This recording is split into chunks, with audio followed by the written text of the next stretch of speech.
I never thought I'd wake up in a hospital bed with a judge standing over me holding my sister's purse in one hand and my missing epilepsy medication in the other. 3 months earlier, when Madison first started taking my pills, our parents called me selfish for not sharing. They said I was using my condition to get attention.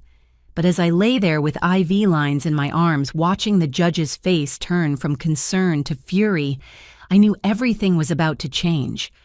The morning everything started, I was deep in concentration, designing a website for a local bakery called Sweet Sunrise. My fingers moved across the keyboard with practiced ease, adjusting the color palette to match their signature lavender macarons when the doorbell rang. The sound cut through my focus like a knife through butter. The postal worker handed me a certified letter that required my signature. My hands trembled slightly as I signed, recognizing the law firm's name printed in elegant script across the envelope. Ashford and Associates had managed my grandmother Dorothy's affairs for decades. I settled back at my desk and carefully opened the envelope. The letter inside was formal, typed on cream-colored paper that felt expensive between my fingers. Grandma Dorothy had passed away 6 weeks ago, and now her estate was ready for distribution. The hearing was scheduled for next month at the county courthouse. What caught my breath wasn't just the notification of the hearing, it was the second paragraph that made me read twice to make sure I understood correctly.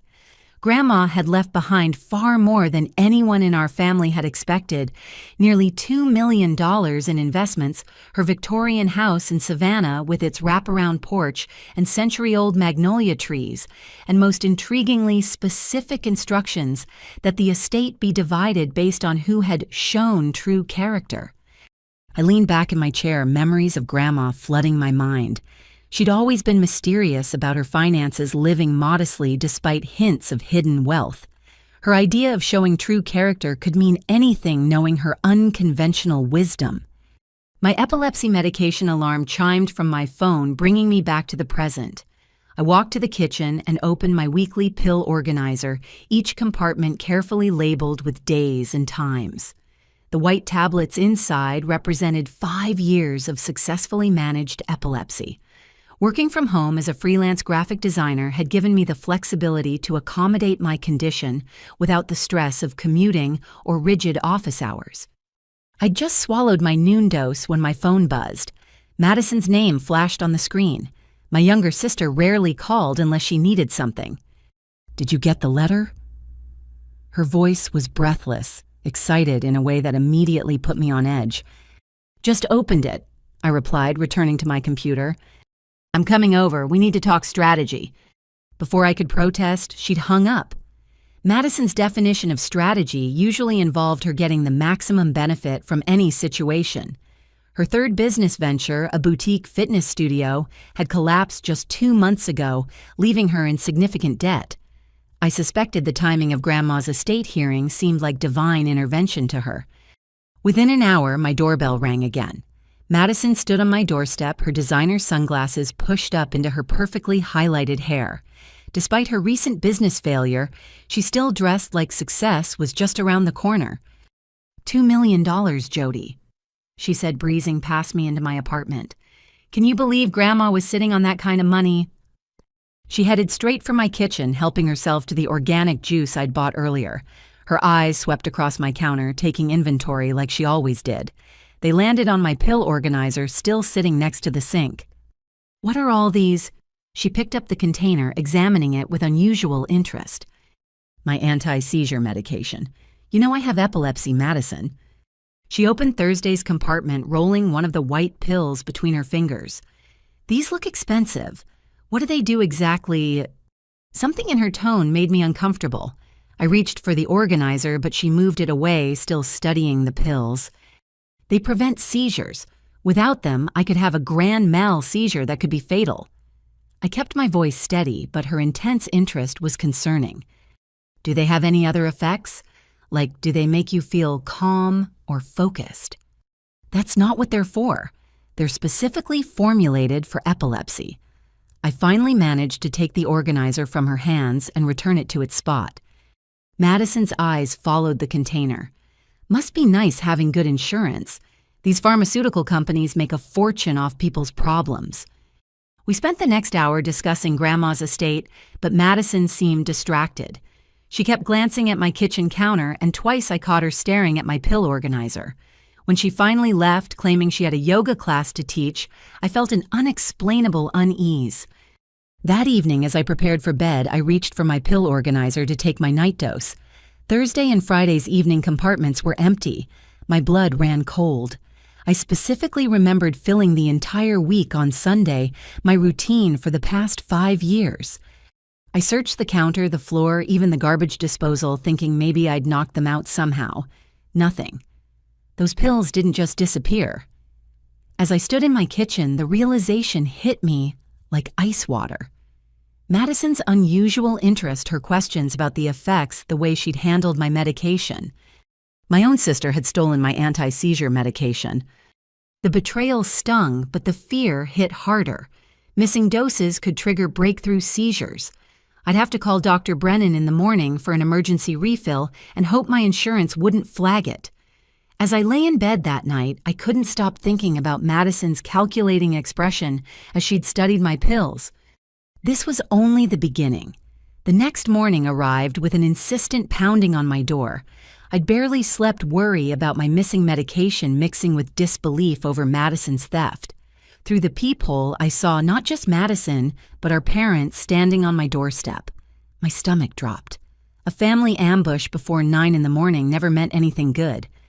I opened the door to find Madison looking remarkably refreshed for someone who'd stolen medication the day before. Mom stood beside her, arms crossed in that familiar stance that meant she'd already chosen a side. Dad lingered behind them, checking his phone but clearly present for whatever intervention they'd planned. "We need to talk," Mom announced, pushing past me into my living room. The others followed, making themselves comfortable on my furniture like they owned the place. Madison sat on my couch, pulling out a small bottle of water from her purse. "I want to be honest with you, Jody. I took those pills yesterday." The casual admission stunned me. I'd expected denials, gaslighting, anything but straightforward confession. "I've been having terrible anxiety." She continued, her voice taking on that victim tone she'd perfected over the years. The stress from closing my studio, the debt, and now Grandma's death. I couldn't sleep, couldn't think straight. I remembered reading that some seizure medications help with anxiety. "So you stole from me." My voice came out sharper than intended. Dad finally looked up from his phone. "Stealing is a strong word. She's your sister. She took my prescription medication without permission. What would you call it?" Mom's face hardened. "I'd call it a cry for help from a family member in need. Madison came to us last night, told us everything. She said the pills helped her feel calm for the first time in months." I couldn't believe what I was hearing. Those aren't anxiety medications. They're specifically formulated to prevent seizures. Taking them without a prescription is dangerous, and I need every single dose to prevent potentially fatal seizures. "Fatal?" Dad scoffed. "You've been fine for years. Missing a dose or two won't kill you." My hands shook with frustration. That's exactly what could happen. Dr. Brennan has explained this repeatedly. Breakthrough seizures can occur if I miss doses, and stress increases the risk. Madison pulled something from her purse and my heart sank. My pill organizer sat in her manicured hands. "I know I shouldn't have taken them without asking, but Jody, you have so many. Can't you share just until I can see a doctor about getting my own prescription? Those aren't yours to take or distribute. Return them now." I reached for the container, but she pulled back. "This is exactly what I mean," she said, addressing our parents more than me. "Look how aggressive she's getting over a few pills."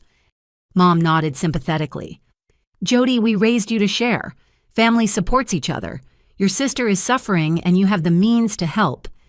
By giving her my anti-seizure medication, I couldn't keep the incredulity out of my voice. "Stop being so dramatic," Dad interjected.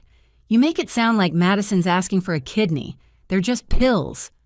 I watched in horror as Madison opened my weekly organizer and dumped the contents into her purse. The carefully organized doses scattered among her lip gloss and receipts. A week's worth of medication gone in seconds. Madison. I lunged forward, but Mom physically blocked my path. "Let her go," Mom commanded. "She needs this more than you do right now. You can get more from your doctor." "It doesn't work that way. Insurance tracks prescriptions. They'll flag this as suspicious. I could lose my coverage." Panic rose in my chest as I watched Madison zip her purse, closed my medication, now hostage to her whims. "Maybe that would teach you some humility," Mom said coldly. "You've hidden behind this condition for years, using it as an excuse to work from home to avoid family gatherings to make yourself special." The accusation hit like a physical blow. I'd structured my entire life around managing my epilepsy, creating a successful career despite my limitations, and they saw it as attention-seeking. "I have a neurological condition," I said, slowly trying to control my voice. "It's documented, diagnosed, and requires daily medication. This isn't about being special. It's about staying alive and functional." Madison stood clutching her purse. "I promise I'll only take what I need. Maybe this will help you realize you're stronger than you think. You don't need to rely on pills so much. You have no medical training to make that assessment." I pulled out my phone. "I'm calling Dr. Brennan. She needs to know about this." "Go ahead," Dad said, heading for the door. "Tell your doctor your family needed help and you refused. See how that looks." They filed out of my apartment, Madison pausing at the threshold. "I really am grateful, Jody. You're saving my life right now, even if you don't see it that way." The door closed, leaving me alone with the devastating realization that my family had just sanctioned medical theft. My hands trembled as I scrolled to Dr. Brennan's number, knowing I'd have to explain the unexplainable, that the people who were supposed to protect me had just put my life at risk for the sake of Madison's self-diagnosed anxiety. I sank onto my couch, the spot still warm from where Madison had sat while planning her theft. The monthly pill organizer on my coffee table sat empty, a monument to family betrayal. As I listened to the phone ring, waiting for Dr. Brennan's office to answer, I wondered how many doses Madison would take before realizing they wouldn't solve her problems. More importantly, I wondered how many doses I could miss before my brain's carefully maintained chemical balance would tip toward disaster. The stress of this confrontation already had my heart racing, a known trigger for breakthrough seizures. The receptionist's voice came through the phone, and I began the humiliating process of explaining why I needed an emergency refill. Outside my window, I watched my family's car disappear down the street, carrying away more than just my medication. They'd taken my trust, my safety net, and any illusion I'd held about their regard for my well-being. This wasn't just theft. It was abandonment, disguised as tough love. Dr. Sarah Brennan's office occupied the third floor of a medical complex downtown. I'd been seeing her for 5 years, ever since my epilepsy diagnosis turned my world upside down. The familiar waiting room with its soothing blue walls usually calmed me, but that day I sat rigid in the chair, my emergency appointment squeezed between her regular patients. "Jody," the nurse called my name after what felt like hours but was probably 20 minutes. Dr. Brennan took one look at my face and closed her laptop. At 55, she had the kind of presence that made you feel simultaneously safe and compelled to tell the truth. Her silver-streaked hair was pulled back in its usual bun, and her brown eyes held deep concern. "Tell me what happened," she said simply, settling back in her chair. The story poured out in a rush. Madison's theft, my parents enabling the entire week's worth of medication, now sitting in my sister's purse. Dr. Brennan's expression grew increasingly grave as I spoke. "Let me make sure I understand," she said when I finished. "Your sister took your anti-seizure medication, your parents supported this action, and they physically prevented you from retrieving it." I nodded, feeling the absurdity of the situation even as I confirmed it. Dr. Brennan turned to her computer, fingers flying over the keyboard. "I can prescribe an emergency refill, but Jody, we have a serious problem. Your insurance company will flag this as suspicious. Multiple refills in a short period often indicate drug abuse or diversion." "But I'm the victim here," I protested. "I know that, and I'll document everything in your file. But insurance companies don't care about family dynamics. They see patterns." She printed out a prescription and handed it to me. This is for a 2-week supply. I'm also writing a letter explaining the medical necessity of maintaining your therapeutic levels." She pulled out a second sheet of letterhead and began writing by hand. Her usual calm demeanor cracked as she wrote, her pen pressing hard enough to indent the paper. "Missing even 2 doses could trigger breakthrough seizures," she said without looking up. "Your sister has no idea what she's playing with. These medications don't work like anxiety pills. They maintain a specific level in your bloodstream that keeps your neural activity stable." I tried to explain that to them. Dr. Brennan set down her pen and looked at me directly. "The stress of family conflict significantly increases your seizure risk. Your brain doesn't distinguish between physical and emotional threats. Both trigger the same neurological response." She handed me the letter, her medical opinion laid out in stark clinical terms. "I'm going to be very direct with you. You need to file a police report." My stomach clenched. Against my sister? Against someone who stole controlled medication. The fact that she's your sister doesn't change the medical reality.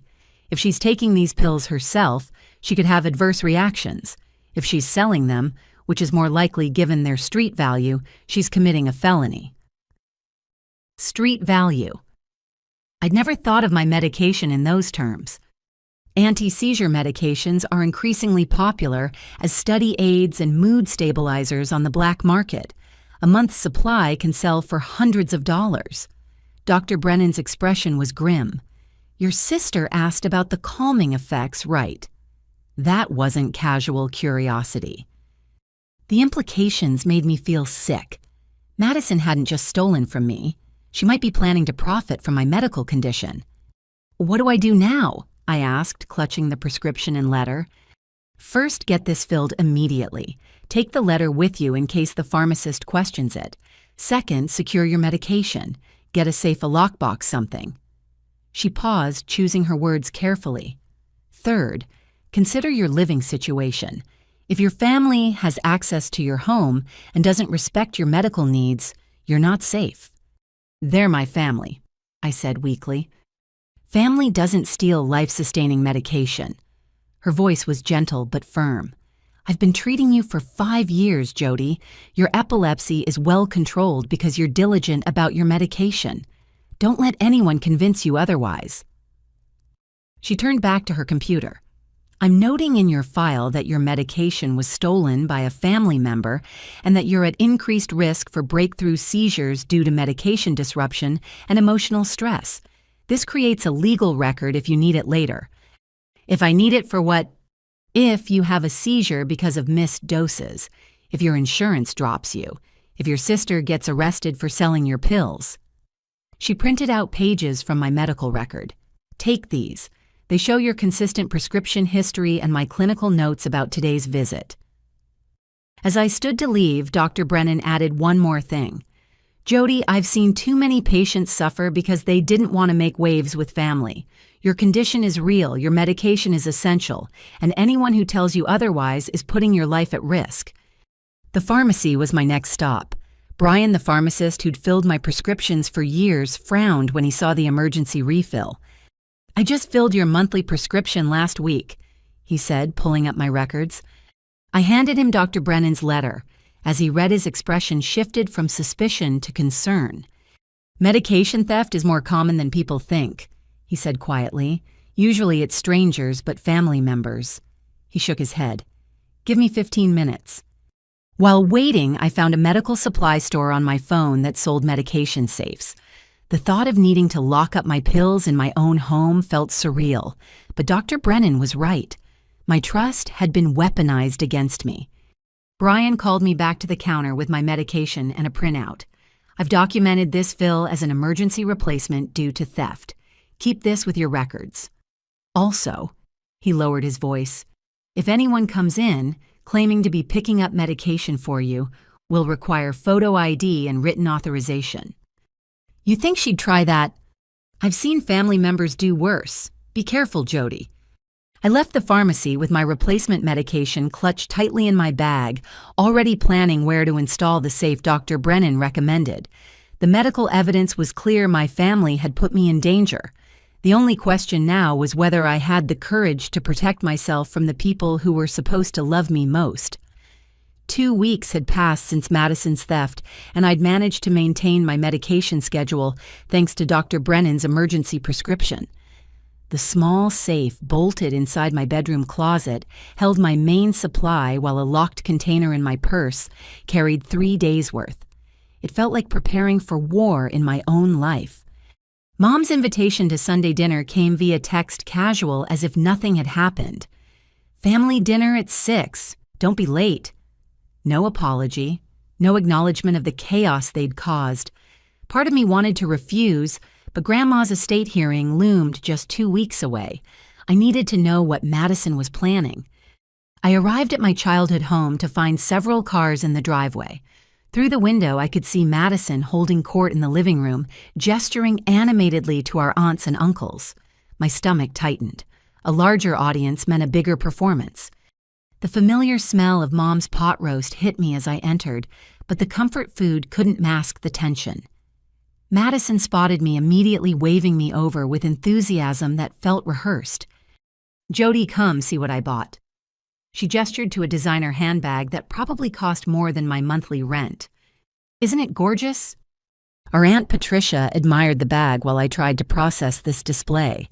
Madison had claimed crushing debt and anxiety just 2 weeks ago, yet here she was with luxury goods.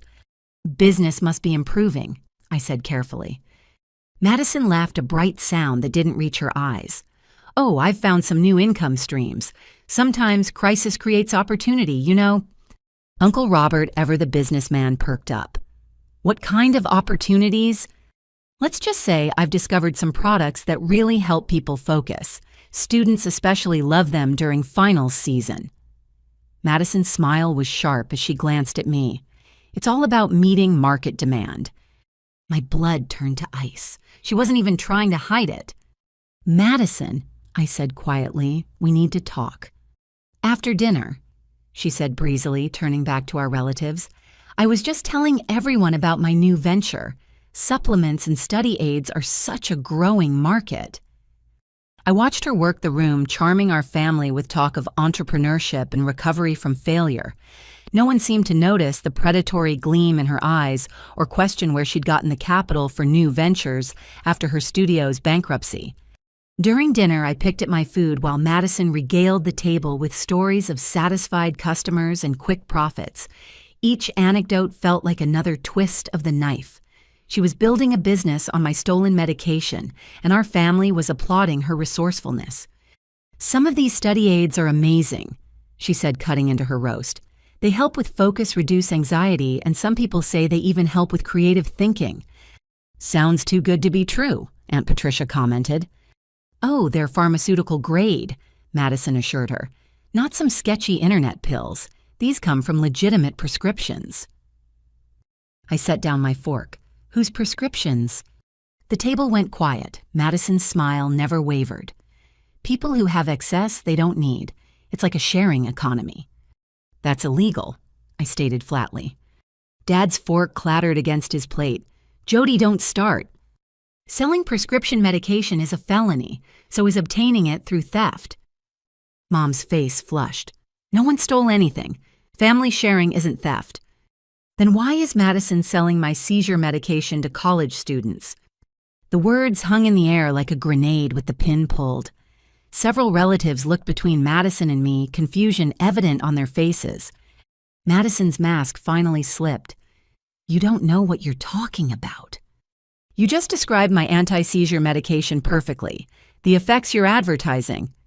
Those are the side effects of my specific prescription when taken by people without epilepsy." I pulled out my phone, showing a picture of my pills I'd taken for insurance purposes. "These look familiar." "You're being paranoid," Madison snapped. "Am I? Then empty your purse. Prove you're not carrying my medication." Madison clutched her new designer bag closer. "This is ridiculous. I'm trying to rebuild my life, and you're attacking me over your conspiracy theories." I felt the familiar warning tingle in my hands, the subtle pre-seizure aura I'd learned to recognize. The stress was affecting me exactly as Dr. Brennan had warned. I reached for my emergency medication kept in the locked container in my purse.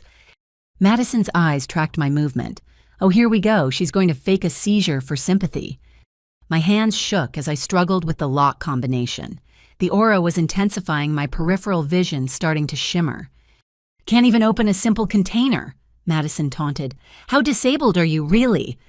Someone gasped, but I couldn't tell who. My fingers finally got the combination right, and I quickly took my emergency dose, hoping it would stave off the seizure. Such drama. Madison continued. This is exactly what I mean. She uses this supposed condition to manipulate everyone. Madison, Aunt Patricia's voice was sharp. That's enough. But Madison was on a roll. She's probably not even epileptic. Have any of you actually seen her have a seizure? It's all for attention to make herself special. My vision was stabilizing thanks to the medication, but rage replaced the aura. You want to see my medical records?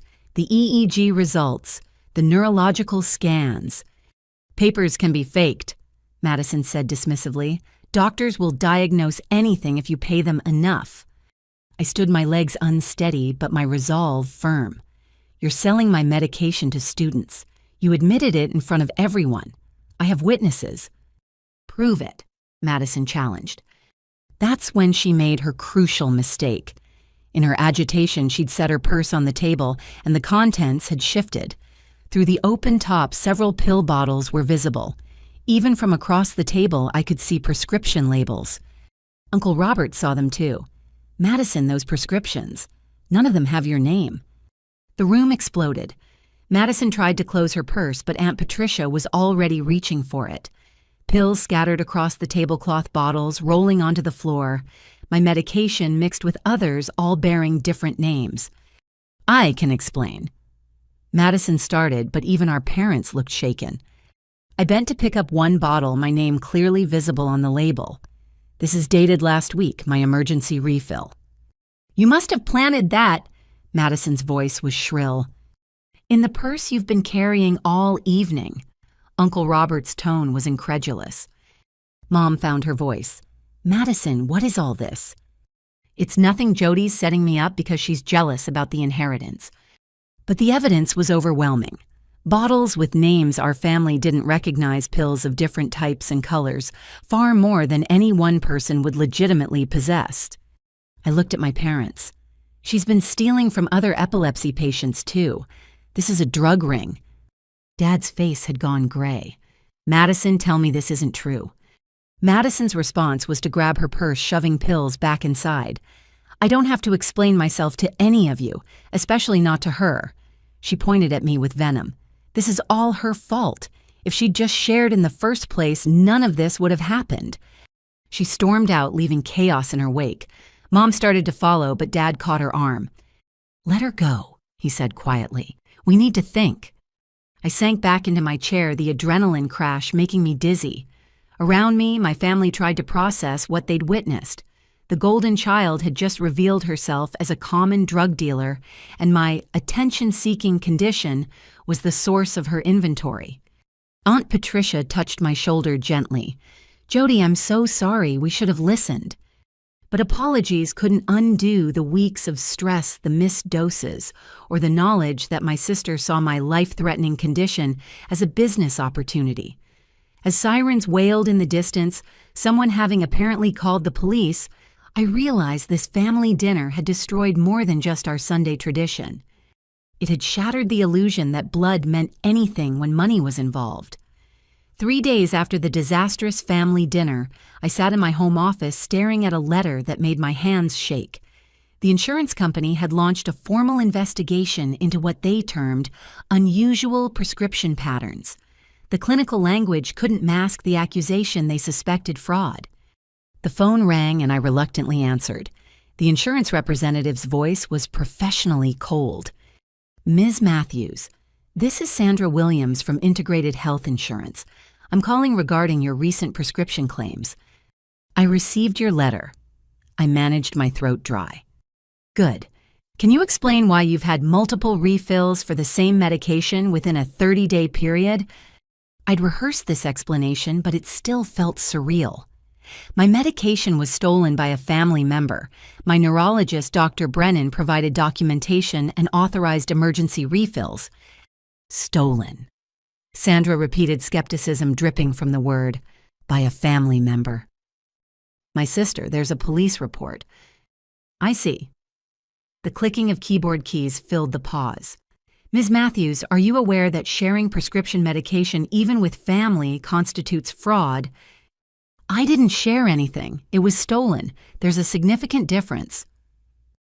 From our perspective, family members having access to your medication suggests either negligence in securing controlled substances or voluntary distribution.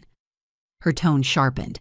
Have you sold or given away any of your prescribed medication? Absolutely not. I need every dose to prevent seizures. Yet somehow your sister obtained multiple bottles. Can you explain that? The interrogation continued for 20 minutes. Sandra questioned every aspect of my story, from why I hadn't immediately reported the first theft to how Madison knew where I kept my medication.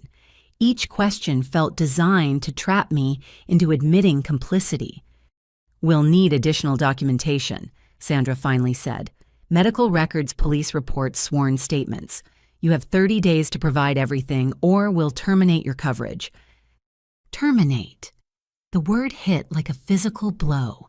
For being a crime victim. For failing to properly secure controlled substances, resulting in their diversion.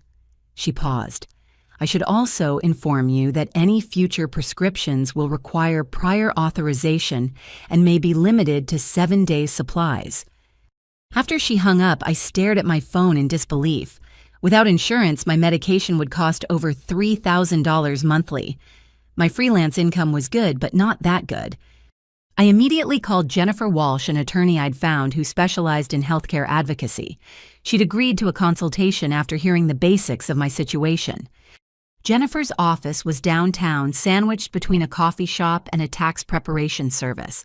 Despite the modest location, her credentials were impressive, 15 years fighting insurance companies and winning. They're trying to drop you to avoid liability, Jennifer said after reviewing my documents. She was in her 40s with sharp eyes that missed nothing.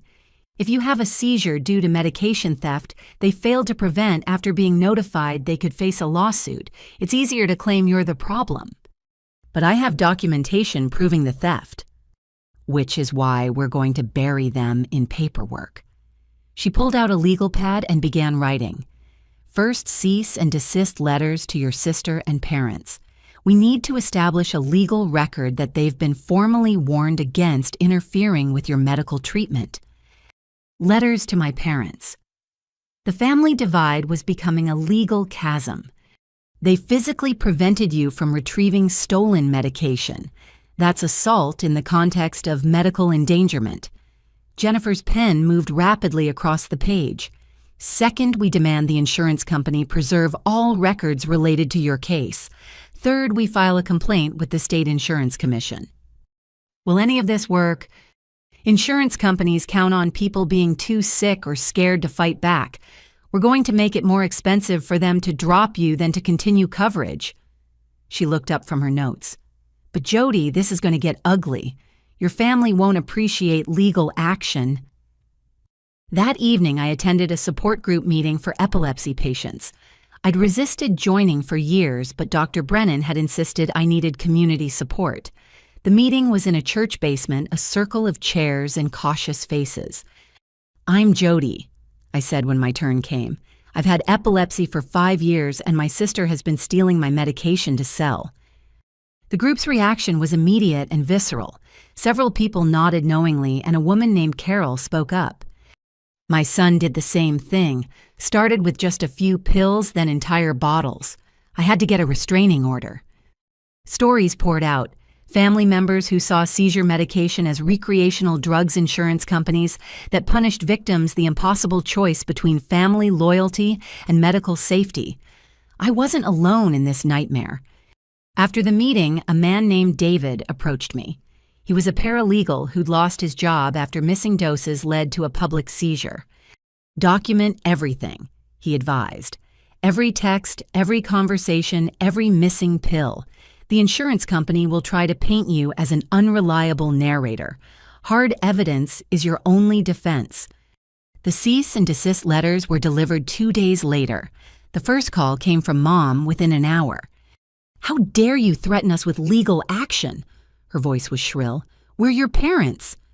"Parents who enabled medication theft," I replied, following Jennifer's script. "This is a formal notice to stop interfering with my medical treatment." Interfering? We were trying to help Madison. By stealing my anti-seizure medication. "Mom, she's selling it to college students. This is a crime." "She's your sister. Family doesn't involve lawyers." Family doesn't steal life-saving medication either, yet here we are. Dad called next, his approach different but equally manipulative. "Jody, sweetheart, this has gotten out of hand. Drop the lawyer and we'll make sure Madison returns your pills." It's too late for that. The insurance company is investigating. The police are involved. Madison crossed a line that can't be uncrossed. "You're destroying our family over pills." His voice turned cold. "Is that what Grandma would want for us to be fighting like this, right before her estate distribution?" There it was, the real concern. Not my health, not Madison's criminal behavior, but the money. Grandma wanted character to determine inheritance, I reminded him. I think stealing medication and endangering lives shows plenty of character, just not the kind she'd reward.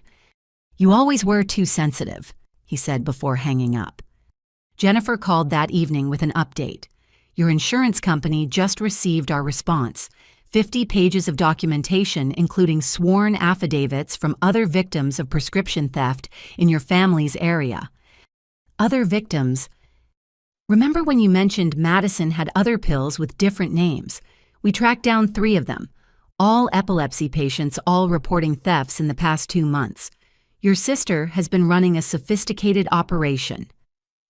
The weight of Madison's betrayal pressed down on me. This wasn't opportunistic theft from a desperate sister. This was calculated predation on vulnerable people. What happens now? We wait. Either the insurance backs down or we file a formal complaint that triggers a state investigation. Either way, you maintain your coverage while this plays out. Jennifer paused. "But Jody, you need to prepare for escalation. People like Madison don't stop when confronted. They get more creative." That night, I took my medication from the safe, counting each pill twice. 4 weeks until Grandma's estate hearing. 4 weeks of insurance battles, family warfare, and the constant fear that Madison would find another way to access my medication.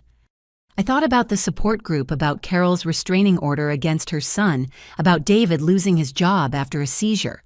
We were all casualties of a system that treated our medication like optional supplements rather than life-sustaining necessities. The irony wasn't lost on me. Madison claimed she needed my pills for anxiety, but she'd created more anxiety in my life than I'd experienced since my diagnosis. The real sickness wasn't in my neural pathways, but in the family dynamics that prioritized one person's wants over another's needs. As I locked the safe and set my medication alarm for the morning, I wondered if Grandma had somehow foreseen this. Her stipulation about character suddenly seemed less like elderly eccentricity and more like protective wisdom. Tomorrow would bring more battles with insurance, more family drama, more uncertainty. But tonight, I had my medication good legal counsel and the growing realization that sometimes the most dangerous predators share your DNA. The call from Thomas Ashford came on a Tuesday morning while I was reviewing insurance documents with growing despair. His voice was cultured, careful, the sound of old Southern money and older secrets. "Ms. Matthews, I'm calling regarding your grandmother Dorothy's estate. Would you be available for a private meeting this afternoon?" "Private?" I echoed, saving my work. "Is that typical?" "Your grandmother left specific instructions for individual meetings with certain beneficiaries. You're one of them." 3 hours later, I sat in Ashford's office, a space that breathed tradition. Law books lined walnut shelves and oil paintings of stern-faced judges watched from the walls. Ashford himself looked like he'd stepped from another era, silver-haired and impeccably dressed. "Your grandmother was a remarkable woman." He began pouring tea from a china service. Also remarkably observant, she kept detailed records about family members. He pulled out a manila folder thick with papers. Before we discuss the estate, I need to share something regarding your sister, Madison. My stomach tightened. What about her? Dorothy hired a private investigator 3 years ago. She'd noticed certain patterns in Madison's behavior. He adjusted his glasses, consulting the file. Were you aware Madison was arrested twice during college for prescription fraud? The room seemed to tilt. What? Once for forging prescriptions, once for stealing medication from her roommate. Both times your parents intervened, hired lawyers, and had the records sealed. They never said anything. My voice sounded distant to my own ears. They went to considerable lengths to hide it, but your grandmother had resources. He showed me photocopied arrest records, case numbers, even bank statements showing large withdrawals marked Madison legal fees. She knew Madison was stealing medication and said nothing. She was gathering evidence. Your grandmother believed in giving people chances to change, but also in protecting those who might be harmed. He turned to another section of the file. She documented Madison's patterns, befriending people with chronic conditions, gaining access to their medications, then moving on when discovered. There were others before me. At least 5 that Dorothy documented. Diabetes medication, ADHD drugs, anxiety prescriptions. Madison seems to target medications with street value. I thought about the family dinner, the pills scattered across the table. She's still doing it. Your grandmother suspected as much, which brings us to the estate. Ashford closed the file and leaned back. Dorothy's will includes specific provisions about beneficiaries who prey on the vulnerable. Her words, not mine. What kind of provisions? Let's just say character will be thoroughly evaluated. Any beneficiary found to be exploiting family members' medical conditions faces consequences. You're being cryptic, Mr. Ashford. He smiled slightly. Estate law requires discretion until the formal reading. However, I'm authorized to investigate each beneficiary's character before distribution. Your grandmother wanted to ensure her legacy didn't enable further harm. Why tell me about Madison's past now? Because you're currently her victim and you deserve to know this isn't your fault. Madison's behavior is a long-established pattern your parents have enabled. He paused. Also because I need your permission to include your current situation in my investigation file. Include it how? Documentation of Madison's ongoing prescription theft, your parents' complicity, the impact on your health and insurance. It's directly relevant to the estate distribution. I signed the permission forms, my mind reeling. All these years my parents had known Madison was a prescription thief and had hidden it. Every family gathering where they'd praised her ambition while criticizing my caution had been a lie. Your grandmother also left something for you. Ashford handed me a sealed envelope. She said to give this to you if Madison ever targeted you.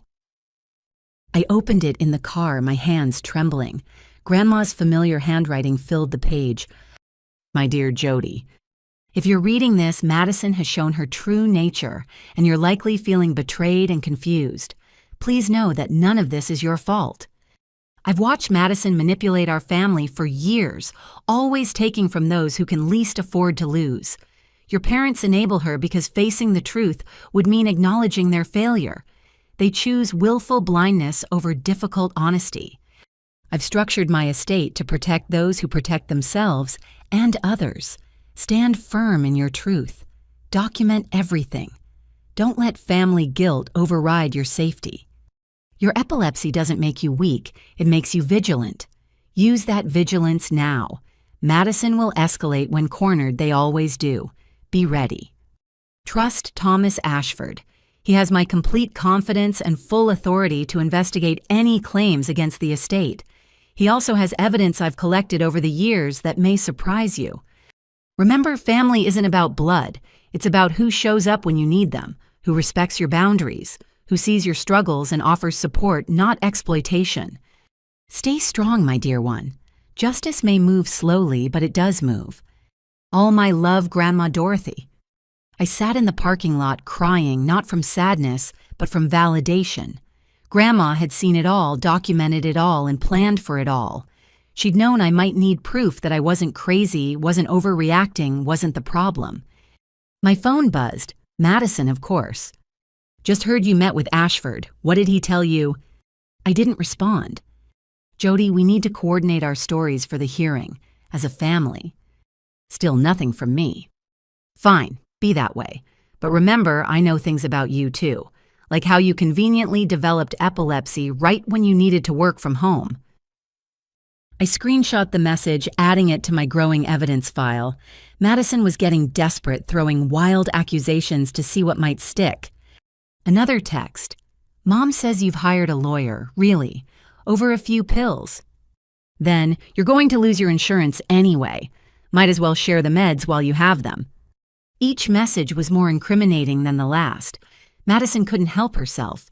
When cornered, she revealed her true nature in writing. I forwarded everything to Jennifer Walsh and wrote a message to Mr. Ashford. Please add these to the investigation file. Madison is escalating. That night, I reread Grandma's letter until I'd memorized every word. She'd called Madison's pattern years ago, even predicting the escalation. It was like having a road map through a minefield written by someone who'd already watched others get blown up. I thought about the other victims Ashford had mentioned. 5 documented cases before me, probably more undiscovered. How many people had suffered seizures, diabetic crises, mental health emergencies because Madison saw their medicine as inventory? The safe in my closet felt less like paranoia now and more like prudence. Grandma's words echoed, "Use that vigilance now." I pulled out a notebook and began writing my own documentation. Every incident, every threat, every stolen pill. If character was the measure for inheritance, I'd make sure the truth about everyone's character was crystal clear. Madison might have our parents' protection, but I had something better, a grandmother who'd seen the truth and prepared for war. The estate hearing was still 3 weeks away, but the real battle had already begun. Mr. Ashford had been right about one thing: Grandma Dorothy was remarkable. Even from beyond the grave, she was still protecting the vulnerable from the predators, even when those predators were her own grandchildren. The pharmacy on 5th Street had become my second home over the years. The familiar fluorescent lights and medicinal smell usually comforted me, but 3 days before the estate hearing, something felt wrong the moment I walked in. Brian, the head pharmacist, caught my eye immediately. His usual friendly demeanor was replaced with grim professionalism as he motioned me to the consultation window. "Jody, we need to talk privately." His voice was low, urgent. My stomach dropped as I followed him to the small consultation room. He closed the door and pulled up security footage on his computer. "This happened 2 hours ago." He pressed play. The black and white footage showed a woman at the prescription counter. Despite the sunglasses and dark wig, I recognized Madison's posture, her designer handbag, the way she gestured while talking. She tried to fill this. Brian handed me a prescription form. My name was on it, but the handwriting was wrong, the dosage doubled, and Dr. Brennan's signature looked like a child's forgery attempt. She forged a prescription. Poorly. Any first-year pharmacy student would catch this. He paused the video as Madison leaned over the counter. But that's not the worst part. Watch.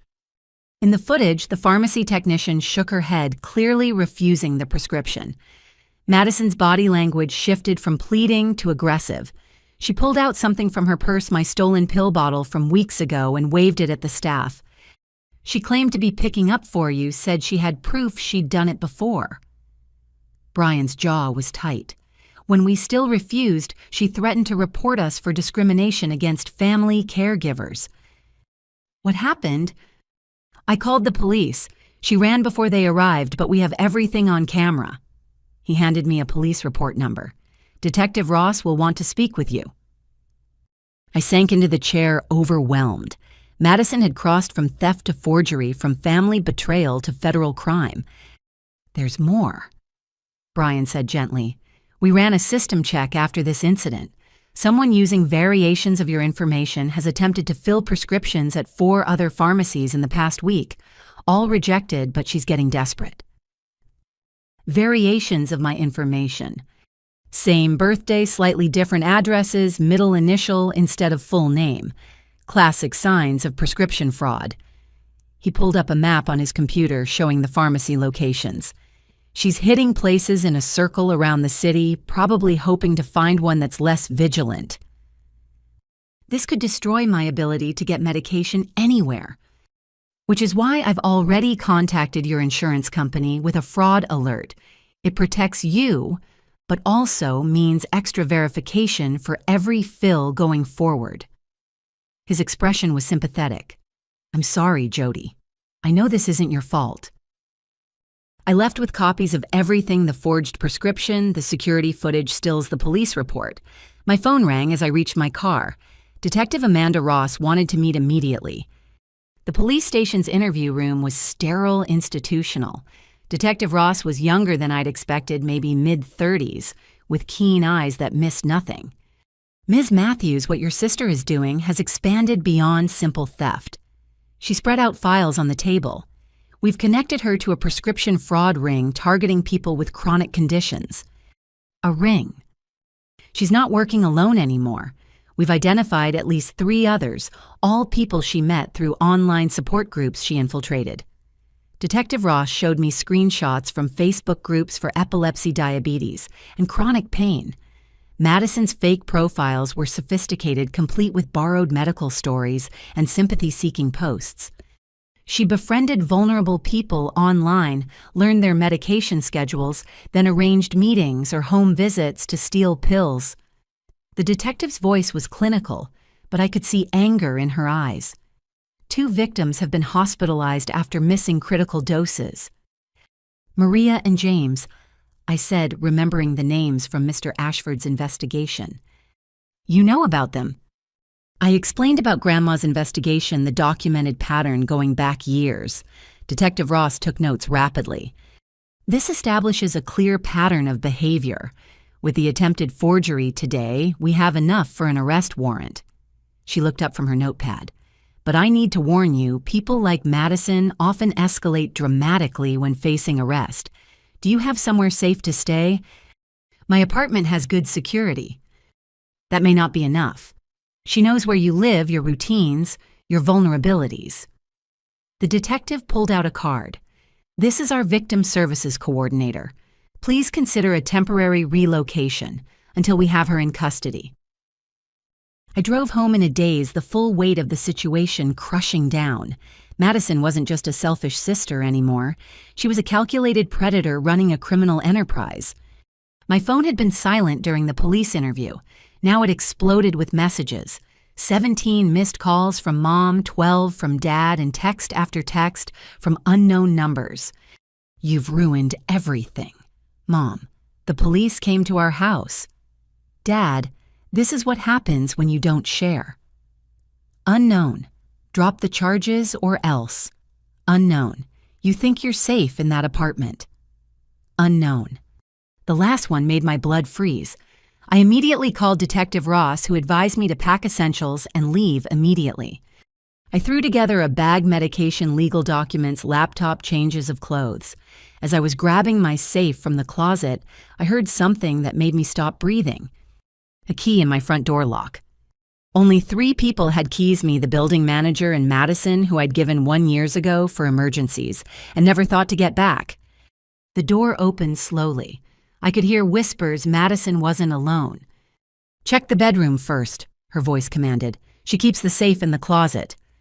I slipped out the back door of my bedroom onto the fire escape, clutching my bag and safe. As I climbed down, I could hear them ransacking my apartment. Madison's fury when she realized I was gone echoed off the buildings. From my car, I watched 3 figures flee my building. Madison and 2 people I didn't recognize, all carrying bags, probably filled with whatever they could steal. I called Detective Ross first, then building security. Within 20 minutes, police cars surrounded my building. But Madison was already gone, vanished into the city with her accomplices. We'll find her, Detective Ross assured me as crime scene techs processed my apartment. She's getting sloppy desperate. That's when they make mistakes. That night, from a hotel room paid for by victim services, I sat on an unfamiliar bed, holding my safe like a lifeline. 3 days until the estate hearing. 3 days of hiding from my own sister who'd transformed from family disappointment to actual danger. Brian texted me from the pharmacy. "Stay safe. Your medication will be ready whenever you need it. We've flagged your profile for maximum security." The kindness of strangers had become more reliable than family. As I triple-checked the hotel room locks and set up my medications for the morning, I thought about Grandma's letter. She'd warned me Madison would escalate when cornered. She just hadn't mentioned it might cost me my home, my security, and any remaining faith in family bonds. The little girl who'd once shared my toys had become a woman who'd violate my home to steal my life-saving medication. Tomorrow would bring new battles, but tonight I was safe, medicated, and most importantly, aware. Madison had shown her true face not just to me, but to law enforcement. The predator had finally become the prey.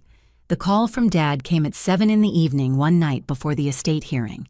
His voice carried that false warmth that always preceded family manipulation. "Jody, we're having a family meeting at the house. It's important you come." After Madison broke into my apartment, I don't think so. "She's not here," he said quickly. "This is about helping you. Please just give us an hour." Every instinct screamed danger, but curiosity won. If they were planning something for tomorrow's hearing, I needed to know. I agreed, but took precautions Jennifer Walsh on speed dial location, sharing with Detective Ross and a voice recorder in my pocket. The house was lit up like Christmas cars lining the street. Through the window, I counted at least 15 family members. My stomach turned. This wasn't a meeting. It was an ambush. Uncle Robert opened the door, his expression uncomfortable. "Jody, come in. Everyone's waiting." The living room had been arranged like an intervention. Chairs in a circle, tissues strategically placed, and my extended family wearing matching expressions of concern. Madison sat in the center, a performance of tears and trembling hands. "Sit," Mom commanded, pointing to a chair directly across from Madison. I remained standing. "What is this?" Aunt Patricia spoke first, clearly designated as the voice of reason. "Jody, we're here because we love you and we're concerned about your addiction." "My what?" "Your dependence on seizure medication," she continued. "Madison's told us everything. How you've been taking more than prescribed, how you got violent when she tried to help." The room nodded in synchronized sympathy. They'd all been fed the same story, swallowed the same lies. "I have epilepsy," I said slowly. "The medication isn't optional. Lots of people claim medical needs to justify addiction," said Cousin Mark, who'd apparently become an expert since I'd seen him last Christmas. "It's actually very common." "Madison only took your pills to protect you from yourself," Mom added. "She's been so worried." Madison dabbed her eyes with a tissue. "I just wanted to help. When I saw how many pills she was taking, I knew something was wrong." The correct dosage prescribed by my neurologist. "Doctors overprescribe all the time," Uncle Ted chimed in. "Pharmaceutical companies push these drugs for profit." I looked around the room, seeing strangers wearing familiar faces. They'd gathered not to support me, but to break me down to rewrite reality until I was the problem. "Show them the police report," I said. "The forged prescriptions, the security footage." "More evidence of your desperation," Madison said softly. "You've involved the police, lawyers, even poor Mr. Ashford, all because your family tried to help. By stealing my medication, by breaking into my apartment." "I have a key," Madison reminded everyone. "That's not breaking in. I was checking on my sister who's been acting erratically." Dad stood moving to the center of the circle. "Jody, we've arranged for you to enter a treatment facility. 30 days to get clean to see that you don't really need all these pills." "The facility is very nice," Aunt Patricia added. "They specialize in prescription dependency." My hands were shaking now, not from seizures, but from rage. "You want to send me to rehab for taking prescribed anti-seizure medication?" "We want to help you get well," Mom said. "Madison's already agreed to manage your medications during treatment to ensure you're not tempted." There it was, the real plan. Lock me away, give Madison legal control over my prescriptions, and probably my vote for the estate hearing. No, I said simply. This isn't a request. Dad's voice hardened. We've already spoken to a judge about temporary guardianship. Your erratic behavior, the paranoid accusations, the hostility toward family, it all supports our petition. What judge would... I stopped remembering. Uncle Robert's golf buddy was a family court judge, of course. Madison leaned forward, victory gleaming in her eyes. I know this is hard, but I'll take good care of your medications while you're getting help. I promise to give you exactly what you need. To sell, you mean? There she goes again. Mom threw up her hands. These delusions about Madison selling pills. Do you hear how crazy that sounds? Then let's call Detective Ross. Let her explain the prescription fraud ring Madison's running. More paranoia, someone muttered. I pulled out my phone, but Dad snatched it away. No phones during intervention. It's a distraction from healing. Give me my phone. When you agree to get help. The circle tightened, family members standing, moving closer. The message was clear: agree or be forced. You can't hold me here, I said, backing toward the door. Uncle Ted blocked my path. Actually, if we believe you're a danger to yourself, we can. Taking prescribed medication makes me dangerous. Addiction makes people unpredictable. Madison said, standing now too. I should know. I've been dealing with your mood swings for weeks. She reached into her pocket and pulled out a pill bottle. My medication, the stolen ones from weeks ago. She shook them like a rattle. These have been controlling your life, but we're going to free you. That's when she made her critical mistake. In her performance, she'd pulled out multiple bottles, laying them on the coffee table like evidence. Look how many she hoards, Madison said dramatically. But Cousin Beth, the nurse who defended me at dinner, leaned forward. Madison, these prescriptions all have different names. The room paused. Beth picked up a bottle. This one says Maria Gonzalez. This one says James Chen. She looked up, realization dawning. These aren't Jody's pills. I was holding them for friends, Madison stammered. Multiple friends gave you their prescription medications.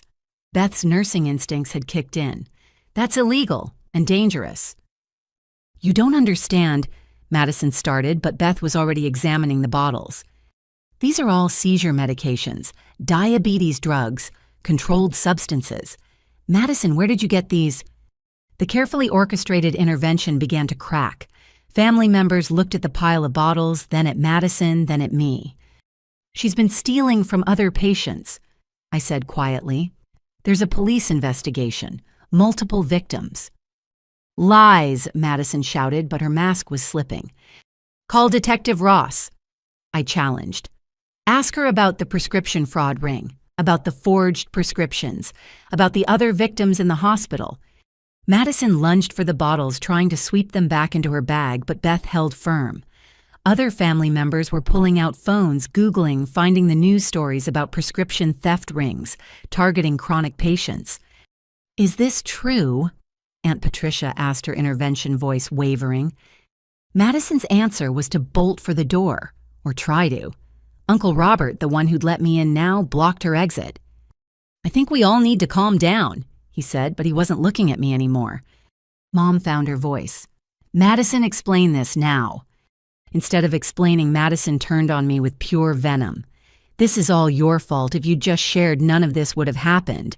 You've always been selfish, using your fake illness to get attention to seem special. Fake illness. Beth's voice was ice. Epilepsy isn't fake. It's a serious neurological condition. She's exaggerating. She probably doesn't even need those pills. Then why steal them? Uncle Ted asked, the logic finally penetrating. If they don't do anything, why take them? Madison had no answer. The room full of family who'd gathered to break me down was now looking at her with dawning horror. The police report is real, Dad asked me, his voice small. I nodded. The breaking and entering, the forged prescriptions, all of it. But we were so sure. Mom trailed off, looking at Madison like she'd never seen her before. You were so sure because Madison told you what you wanted to hear, I said. that I was the problem, that my medical needs were negotiable, that sharing meant letting her steal. My phone rang in Dad's hand. Detective Ross's number showed on the screen. He handed it to me wordlessly. "Ms. Matthews, we've located your sister's vehicle. Are you safe?" "I'm at my parents' house. Madison's here too with evidence." "Stay there. Units are on the way." I hung up and looked at my family. "The police are coming. Anyone who wants to leave should go now." The exodus was immediate. Cousins suddenly remembered commitments, aunts had early mornings, uncles needed to check on things. Within minutes, only my parents, Beth, Robert, and Madison remained. "You called the cops on your own sister," Madison hissed.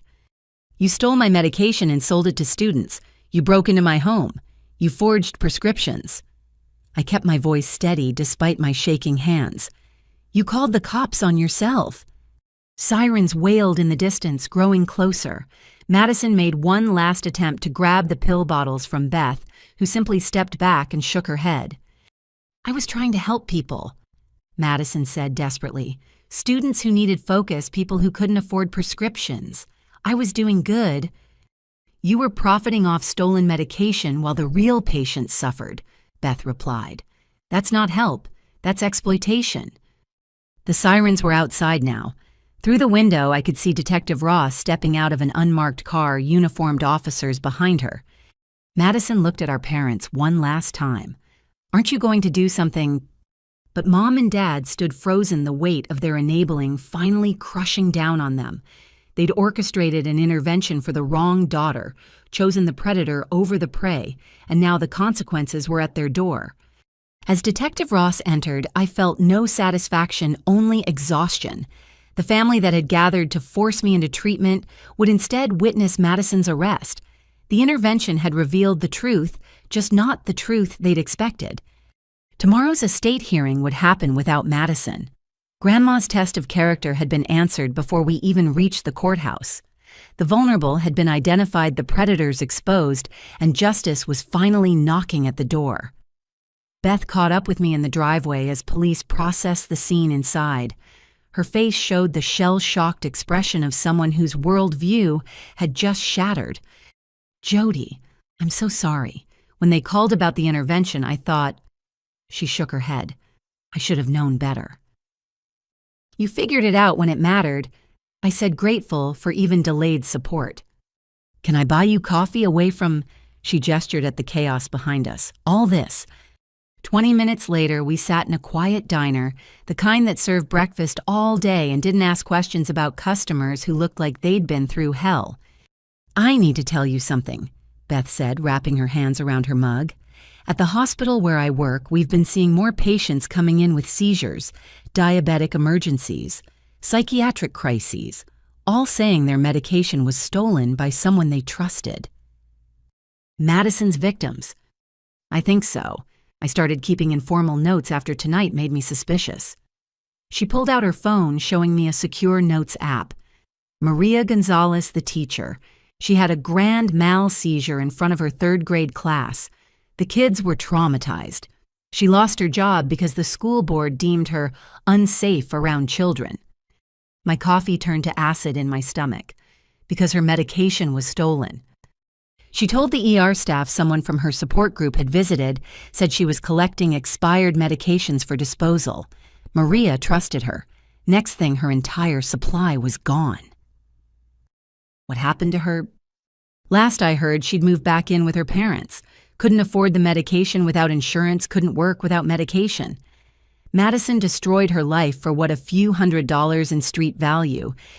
Beth scrolled to another entry. James Chen, college senior, pre-med student with temporal lobe epilepsy, perfectly controlled for years, until someone befriended him in an online support group, offered to pick up his prescriptions during finals week as a favor. Let me guess, the prescriptions never made it to him. He went into status epilepticus during his MCAT exam, seized for 12 minutes. By the time paramedics got him stabilized, he had significant memory issues. His dreams of medical school gone. Each story was worse than the last.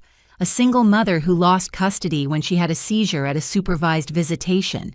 an elderly man whose diabetes spiraled out of control, leading to amputation, a teenager who attempted suicide when her bipolar medication suddenly vanished. How many? I asked, though I wasn't sure I wanted to know. At least 12 that I can confirm from our hospital alone. Who knows how many others went to different ERs or suffered in silence. My phone buzzed. Detective Ross. Your sister is in custody. Can you come to the station tomorrow morning? The other victims want to meet you. I showed Beth the message. She immediately offered to come with me. That night, I couldn't sleep. Every time I closed my eyes, I saw Maria's third graders watching their teacher convulse. James missing his dreams by minutes. Lives destroyed for Madison's profit margins. The next morning, the police station's community room held 9 people besides Beth and me. Different ages, races, backgrounds, but all wearing the same expression of exhausted vindication. Maria spoke first. Her voice was soft but steady. When I reported the theft, everyone said I must have misplaced my pills, that I was being careless. Even my principal suggested I was making excuses for poor medication management. Same here, said James. The university disciplinary board accused me of selling my pills to other students, said the seizure was karma. My own parents believed them over me. One by one, they shared their stories. The gaslighting from authorities, the victim blaming from family, the spiral of lost jobs, relationships, and hope, all because Madison had seen their vulnerabilities as opportunities. She was so convincing, said an older woman named Ruth. Talked about her own struggles with chronic illness, how she understood the burden. I thought I'd found a friend. The fake profiles were sophisticated, Detective Ross confirmed. She spent months building trust in online communities before identifying targets, always chose people who were isolated or struggling, less likely to have strong support systems. Predator's instinct, someone muttered. What's happening with the case? Maria asked. With Jody's evidence and all of your testimonies, we have enough for federal charges. Prescription fraud across state lines, organized crime, aggravated assault for the medical emergencies caused. Detective Ross looked at each of us. She's looking at 15 to 20 years minimum. The room was quiet, processing this. Justice, but at such a cost. There's something else, I said, pulling out the letter from Grandma Dorothy. My grandmother knew about Madison's history. She documented victims going back years. I read parts of the letter aloud. Several people cried hearing validation from someone they'd never met. Your grandmother sounds like she understood, Ruth said. Sometimes family sees clearly what others refuse to acknowledge. We spent the next 2 hours sharing resources, exchanging contact information, building the support network Madison had pretended to offer. Beth distributed information about prescription assistance programs and legitimate support groups with verification processes. As the meeting ended, Maria approached me. The estate hearing is today, right? I nodded, having almost forgotten in the chaos. Good luck. Your grandmother would be proud that you stood up to her. She paused. I wish I'd had someone like her in my corner. Outside the police station, the other victims gathered around me. 9 people whose lives had been derailed, but who'd still come to support a stranger facing the same predator. We'll be there if you need us, James said. For the trial, the hearings, whatever. Same, echoed the others. As Beth drove me to the courthouse for the estate hearing, I thought about community. My blood family had gathered to break me down, but these strangers had come together to build each other up. We'd found family in the wreckage Madison had left behind. You know what's remarkable? Beth said, navigating downtown traffic. Every single person there is still fighting, still taking their medication, still managing their conditions, still living. Madison tried to destroy them, but she failed. She was right. We were all still here, still fighting, still refusing to let a predator define our lives. Grandma Dorothy had written about protecting the vulnerable, but she'd underestimated us. We weren't just vulnerable, we were survivors. The courthouse loomed ahead, and with it the final chapter of Grandma's test of character. But I wasn't walking in alone anymore. I carried the strength of every person Madison had hurt, every life she'd tried to destroy, every survivor who'd refused to stay silent. Madison had stolen medications, but she couldn't steal our voices. Today at the estate hearing, those voices would finally be heard. "Ready?" Beth asked as we parked. "Ready," I said and meant it. The other victims had given me something more valuable than any inheritance, the knowledge that standing up to predators, even family predators, was not just right, but necessary. Their courage had become my courage, their survival, my inspiration.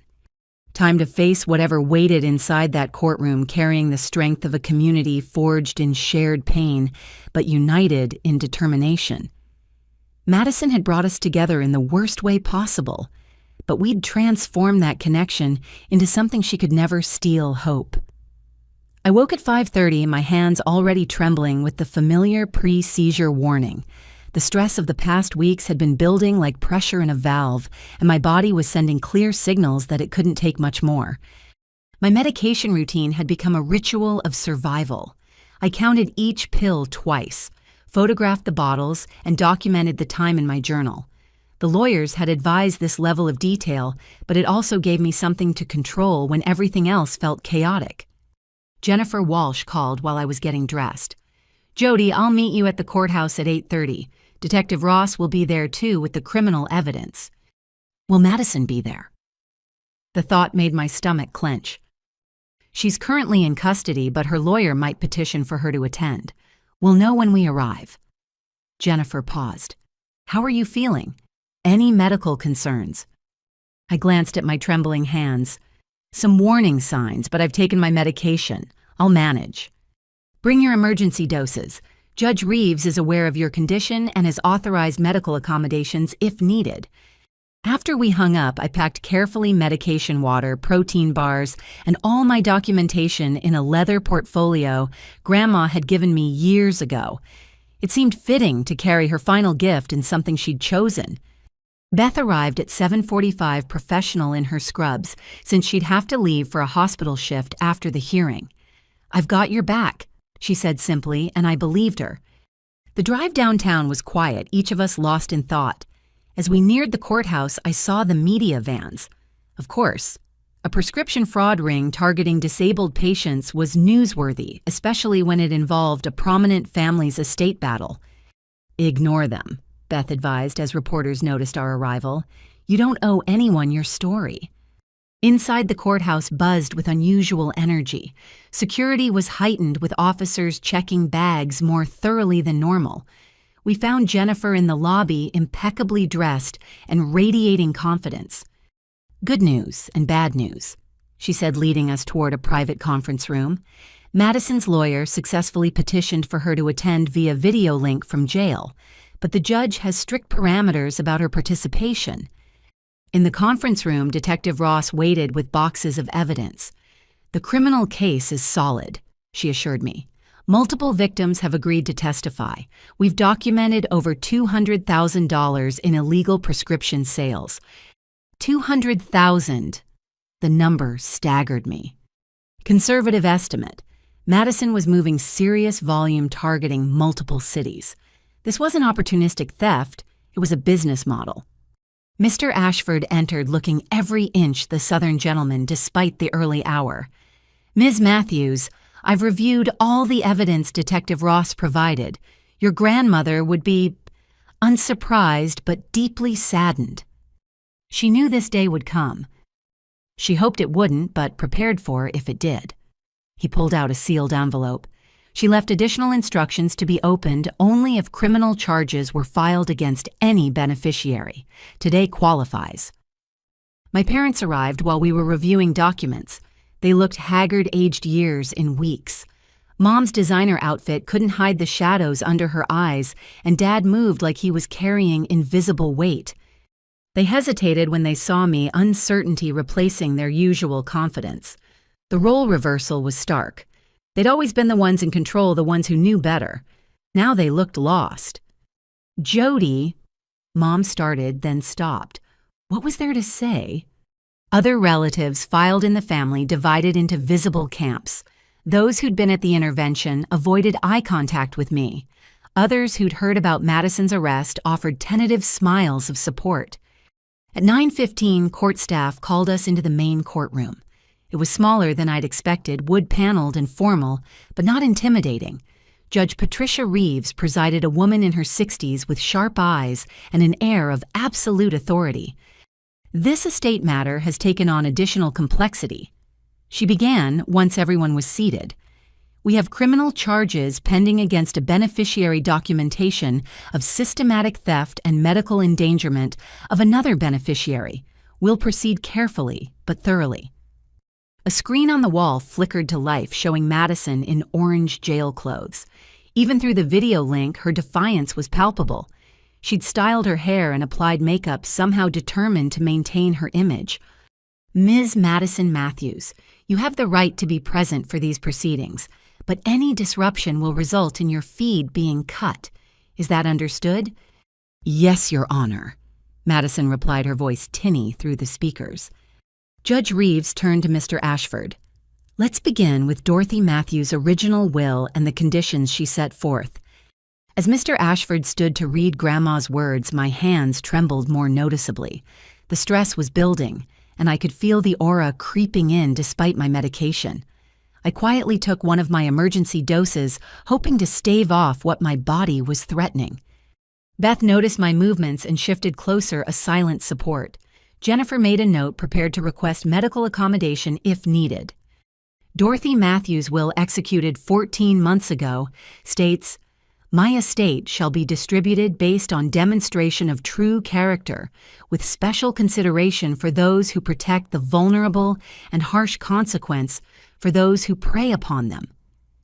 Mom shifted uncomfortably. Dad stared at his hands. On the screen, Madison's expression had gone carefully blank. Mr. Ashford continued reading, but my vision was starting to narrow. The familiar tunnel effect that preceded my worst seizures. I gripped the edge of the table, trying to ground myself. Furthermore, Mr. Ashford read, any beneficiary found to have stolen from, endangered, or exploited another family member's medical condition shall forfeit all claims to the estate, with their portion redistributed to their victims.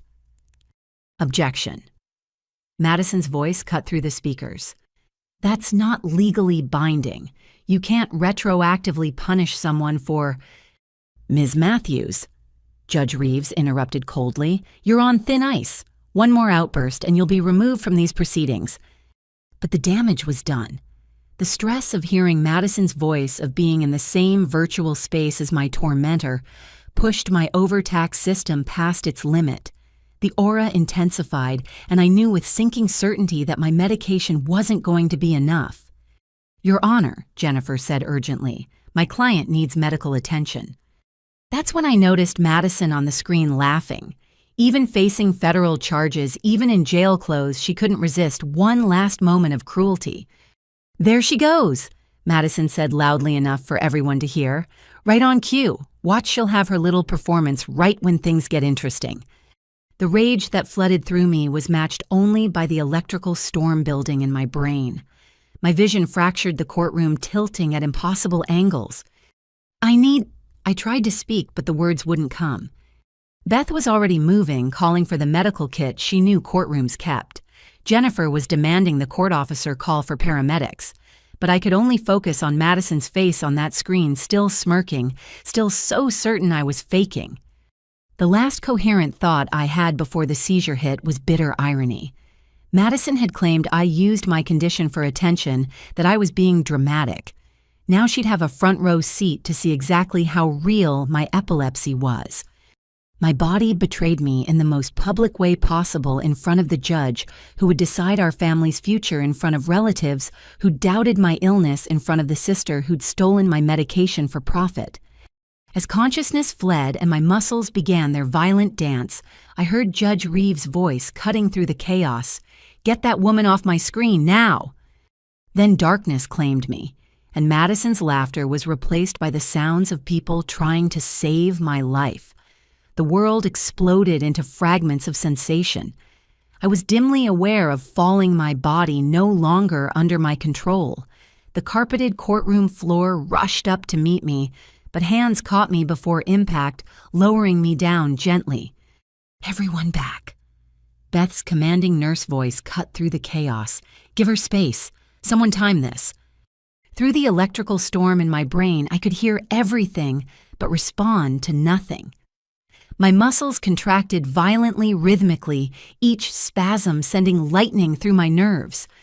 This wasn't one of my smaller focal seizures that I could sometimes hide. This was grand mal generalized tonic-clonic, the kind that had hospitalized me during my first diagnosis. 3 minutes, someone called out. "Where are those paramedics?" Jennifer's voice tight with worry. "Turn her on her side," Beth instructed someone. "Support her head, don't restrain her." I could feel hands positioning me, protecting me from injury, even as my body thrashed against their care. The seizure felt endless, each second stretching into hours of neural chaos. My jaw clenched so hard I tasted blood. 4 minutes, the same voice reported, now alarmed. 4 minutes was too long. Even in my fractured state, I knew that. Status epilepticus, when seizures don't stop on their own, could cause permanent damage. Judge Reeves' voice boomed above the rest. "Clear this courtroom of all non-essential personnel. Now," footsteps thundered around me as people evacuated. But some stayed, Beth's hands steady on my shoulders, Jennifer's voice advocating fiercely for my needs, and surprisingly, the judge herself. "Your Honor, you should evacuate too," someone suggested. "I'm staying," Judge Reeves replied firmly. "This young woman is seizing because of crimes committed against her. The court will bear witness." The irony wasn't lost even in my impaired state. Madison had accused me of faking for attention, and now a judge was refusing to look away from the reality of my condition. 4 minutes, 30 seconds. "Where are those damn paramedics?" That was Detective Ross, her professional composure cracking. Then, as suddenly as it began, the seizure released me. My muscles went limp, the electrical storm quieting to aftershocks. But I couldn't move, couldn't speak, couldn't even open my eyes. The postictal state, the period after a seizure, held me in a different kind of prison. "She's breathing," Beth announced. "Pulse is rapid but strong." "Jody, can you hear me?" Jennifer's voice close to my ear. "Squeeze my hand if you can hear me." I tried, but my fingers wouldn't obey. My brain was rebooting neural pathways, slowly coming back online. I could hear the paramedics arriving, feel them taking over my care, but responding was beyond me. Status epilepticus event lasted approximately 4 minutes 40 seconds, Beth reported clinically. Patient has documented epilepsy on anti-seizure medication. Recent medication theft by family member likely contributed to breakthrough seizure. "We need to transport immediately," one paramedic said. "I'm going with her." Judge Reeves announced, shocking everyone. "This is a court matter that directly resulted in medical endangerment. I need to see this through." As they lifted me onto a gurney, I managed to open my eyes slightly. The courtroom was in chaos, overturned chairs, scattered papers, my family pressed against the walls, looking stricken. The video screen where Madison had been was dark, mercifully turned off. "You're okay," Beth whispered, walking alongside the gurney. "You're safe now." But as we passed my parents, I heard Mom sob, "What have we done?" The ambulance ride was a blur of medical terminology and gentle care. Judge Reeves sat opposite me, her judicial robes incongruous in the medical setting. She held my hand. This stern woman who commanded courtrooms was offering human comfort to a stranger. "Ms. Matthews," she said softly, though I don't know if she expected me to hear, "I've presided over thousands of cases. I've seen every kind of family dysfunction. But watching you seize while your sister laughed, that's a cruelty that defies comprehension." At the hospital, Dr. Brennan was already waiting. "Jody, it's Sarah. You're at General. You had a seizure at the courthouse, but you're safe now." I tried to speak, managed only a croak. "Don't try to talk yet. The postictal state can last hours after a seizure this severe." She turned to someone I couldn't see. "Get me her complete medication history and recent blood levels. I want to know exactly how subtherapeutic she was." Judge Reeves stayed while they ran tests, blood work, and scans. I drifted in and out of awareness, catching fragments of conversation. Medication levels dangerously low despite compliant dosing. The stress-induced breakthrough seizure. Criminal negligence resulting in medical emergency. Hours passed before I could reliably form words. My first coherent question was, the hearing. Judge Reeves leaned forward from her chair beside my bed. Postponed pending your recovery. But Jody, we need to discuss what happened. Madison laughed. My voice was hoarse, weak. I saw. The entire court saw. Her expression was grave. Your sister revealed her true nature in that moment. No one who witnessed your seizure could doubt its authenticity or severity. Jennifer arrived with paperwork and updates. The criminal charges against Madison have been upgraded. Witnessing you seize while knowing she'd stolen your medication. The prosecutor is adding attempted murder charges. That seems extreme, I protested weakly. She knew you could die without medication. She stole it anyway. She watched you seize and laughed. Jennifer's voice was steel. That's attempted murder in my book. Dr. Brennan returned with test results. Your blood showed subtherapeutic medication levels. Even taking your prescribed doses, the chronic stress depleted your reserves faster than normal. Add the acute stress of seeing your attacker, and your brain couldn't cope. Will it happen again? We're adjusting your dosages and adding a supplementary medication for breakthrough seizures. But honestly, she sat on the edge of my bed.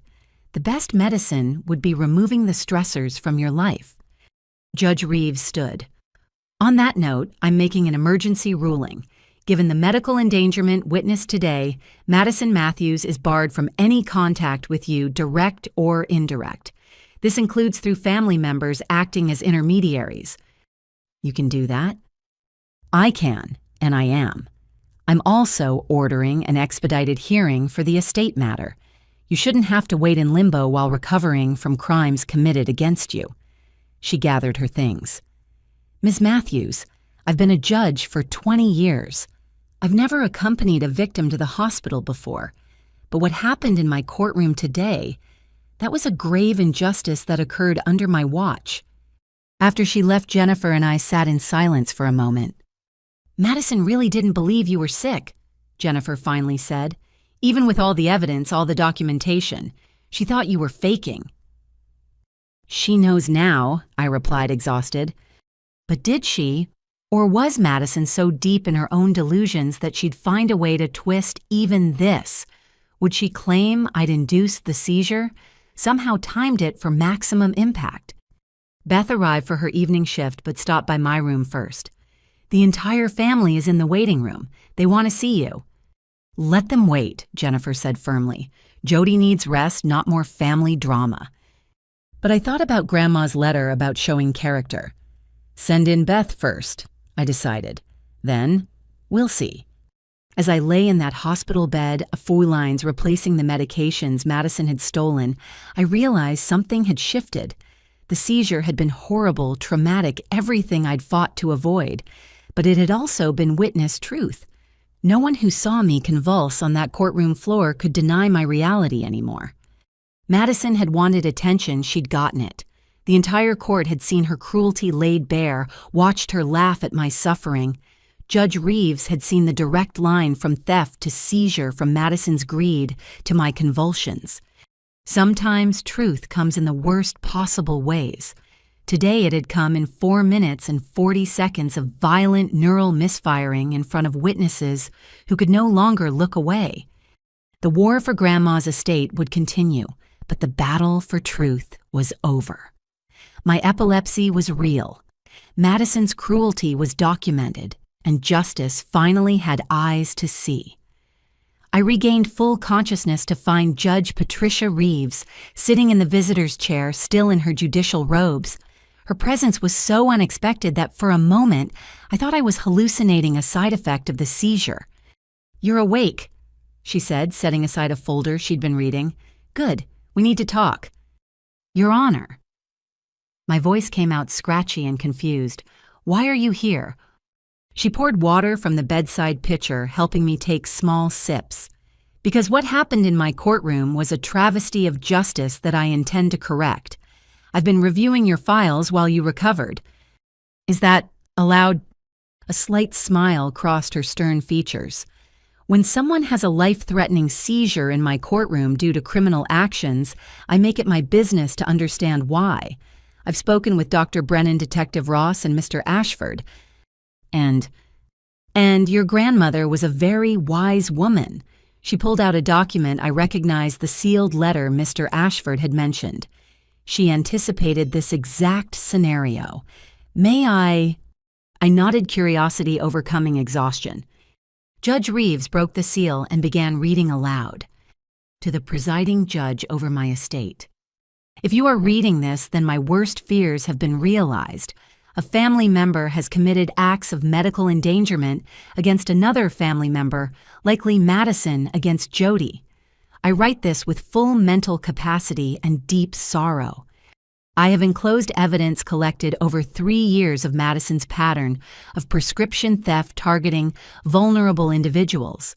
I hired private investigators and maintained detailed records because I knew the family would enable her behavior rather than face hard truths.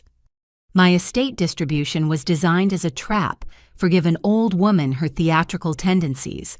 I needed Madison to reveal her true nature in a legal setting, where it could not be ignored or excused. The language about character was deliberately vague to encourage her to act out her worst impulses. If Jody has suffered medical harm due to Madison's actions, I direct that the entire estate be placed in trust for her exclusive benefit, not as favoritism, but as justice. She will need resources to recover from what the family has allowed to happen. To Madison, should she read this, I loved you, but I could not save you from yourself. Your parents' enabling made you bold, but consequences were always going to find you. To Jody, you were the only one who never asked me for money, who visited without agenda, who saw me as a grandmother rather than a bank account. Take the resources I leave and build a life free from those who would harm you. You deserve peace. Signed and witnessed, Dorothy Matthews.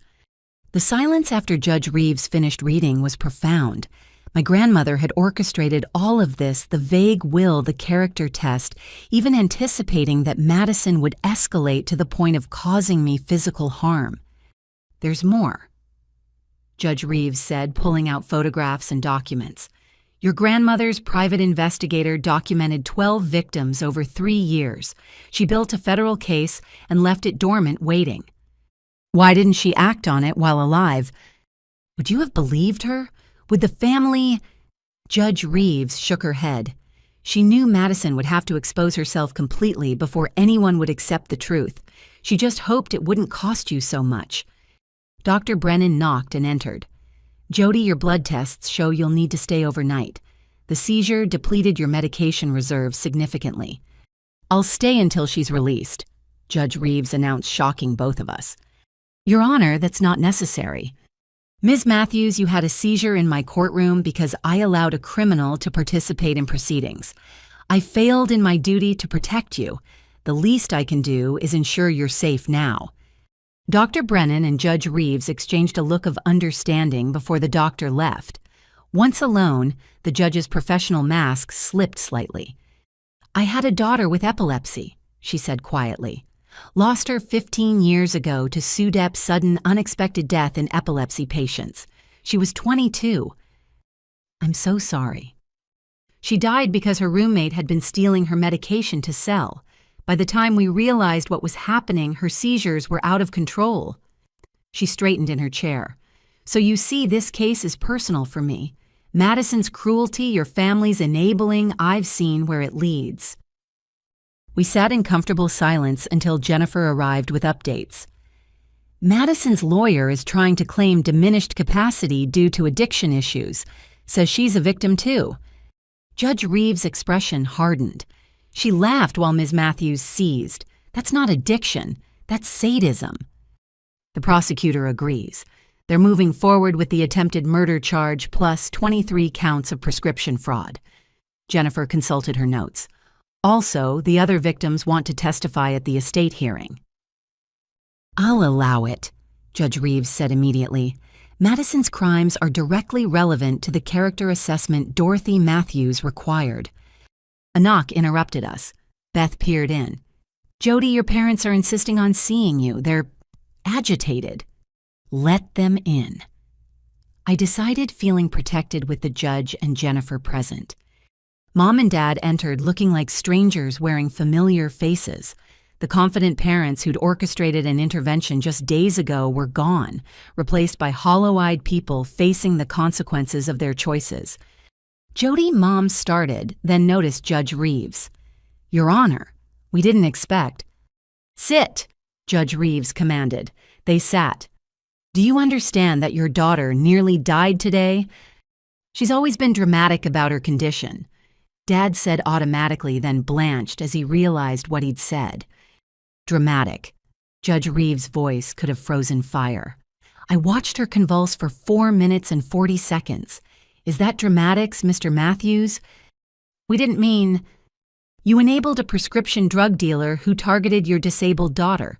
You physically prevented her from retrieving stolen medication. You attempted to force her into unnecessary rehabilitation. The judge's litany was damning. And even now, witnessing her in a hospital bed, you minimize her suffering.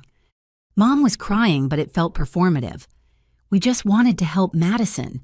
She's our daughter, too. And that excuse is endangering Jody's life. We didn't know, Dad protested. Didn't know what? I found my voice weak but clear. That I have epilepsy. That medication prevents seizures.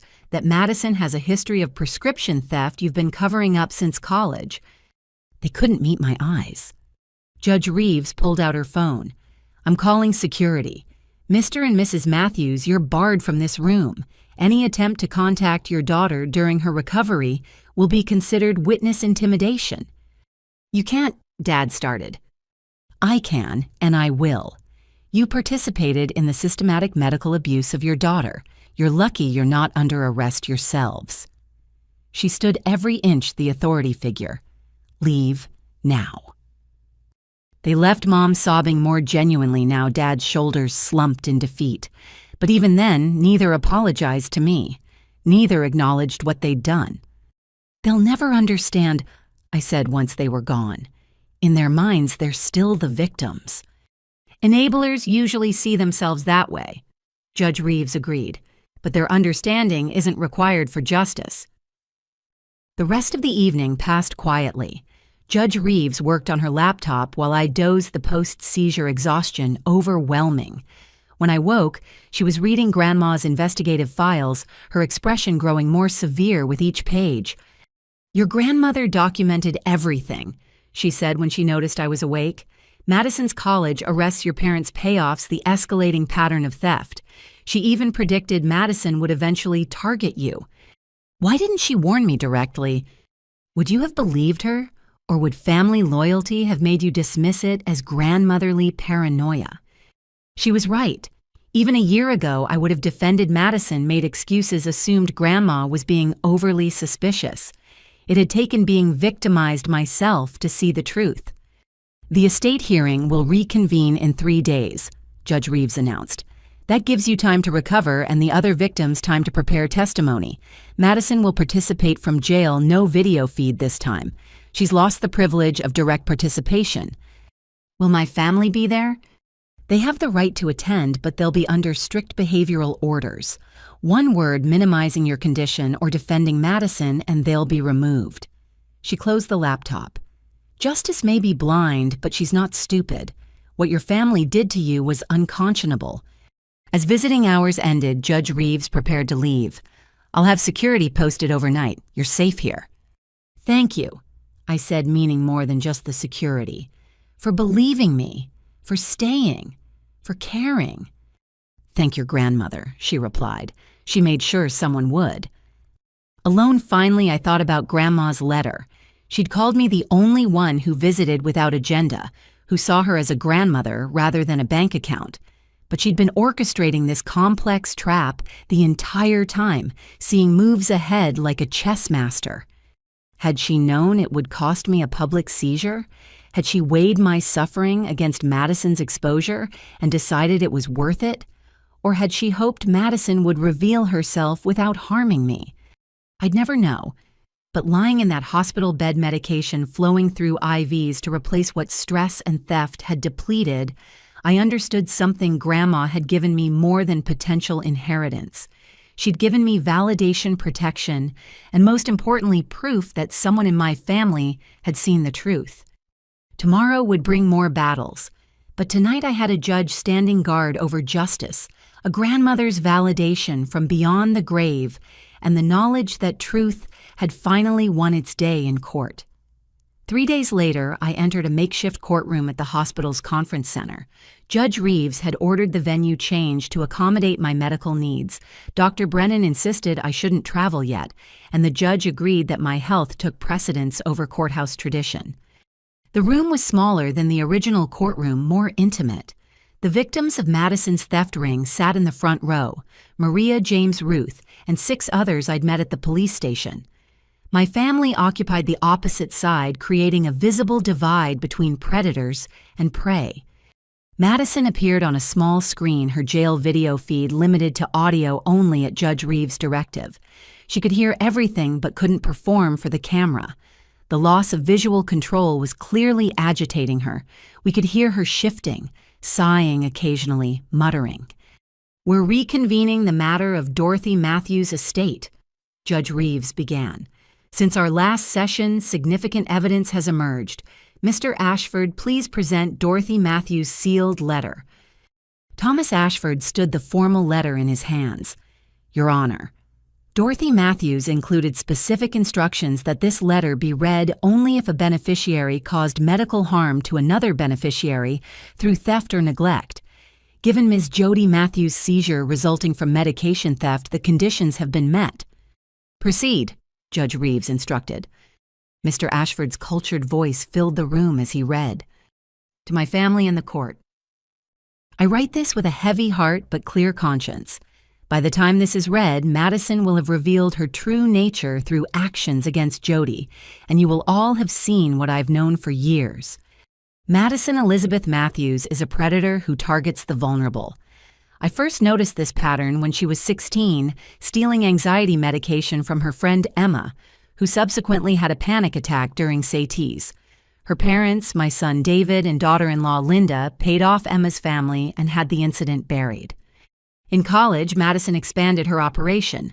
2 arrests for prescription fraud, both covered up with family money. She targeted students with ADHD, chronic pain, and mental health conditions. When caught, she played victim, claiming addiction issues she didn't have. I hired private investigator Clarence Rothwell 3 years ago when I learned Madison was joining online support groups for people with chronic illnesses. Not because she was ill, but because she was hunting. The enclosed evidence documents 12 victims over 3 years, though I suspect there are more. I remained silent, gathering evidence because I knew my family wouldn't believe me. David and Linda see only what they want to see. The rest of the family follows their lead, but I watched, documented, and planned. My will's vague language about character was deliberate bait. I knew Madison would see Jody's medications as an opportunity, especially with a large inheritance at stake. I knew the family would enable her as they always have, and I knew that only a crisis would force the truth into the open. To Jody, I'm sorry, my dear one.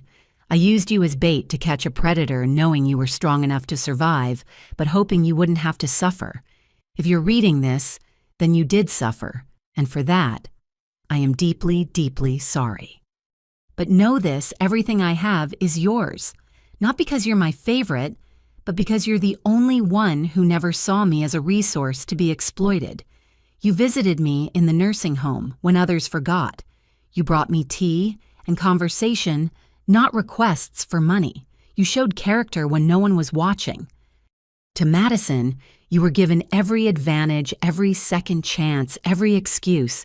Your parents' enabling turned you from a troubled teen into a calculating criminal. This ends now. To David and Linda, you failed both your daughters. You sacrificed Jody's safety for Madison's comfort. You chose willful blindness over difficult truths. Live with that. To the rest of the family, you participated in Jody's abuse through your silence and complicity. When you chose Madison's lies over Jody's life, you revealed your character. Remember that when you receive nothing from this estate. To the court, I request that my entire estate, valued at approximately $2.3 million plus, the Savannah property, be placed in trust for Jody Matthews. Furthermore, I request that $500,000 be set aside for a victims fund to help those Madison harmed recover what was stolen from them. The evidence I've gathered is attached. Use it to ensure Madison faces justice and her victims find peace. I go to my grave heartbroken that my family chose enable a predator over protecting the innocent, but I also go knowing I've done what I could to make it right. Signed with love for Jody and sorrow for the rest, Dorothy Ann Matthews. The silence after the reading was absolute. Even Madison's fidgeting had stopped. Mom broke first, a wail of disbelief. She can't do this. We're her children too. Mrs. Matthews. Judge Reeves said coldly, your mother documented your complicity in multiple crimes. Be grateful you're not under arrest. But we didn't know. Page 12 of the evidence file. Mr. Ashford interrupted. Shows a canceled check for $50,000 to Emma Hartley's family. Your signature is on it, Mrs. Matthews. Page 18 shows another for Madison's first college arrest. Page 24. Stop, Dad said quietly. Just stop. The other victims were crying. Maria held Ruth's hand while James stared at the screen where Madison remained silent. Your Honor. Jennifer Walsh stood.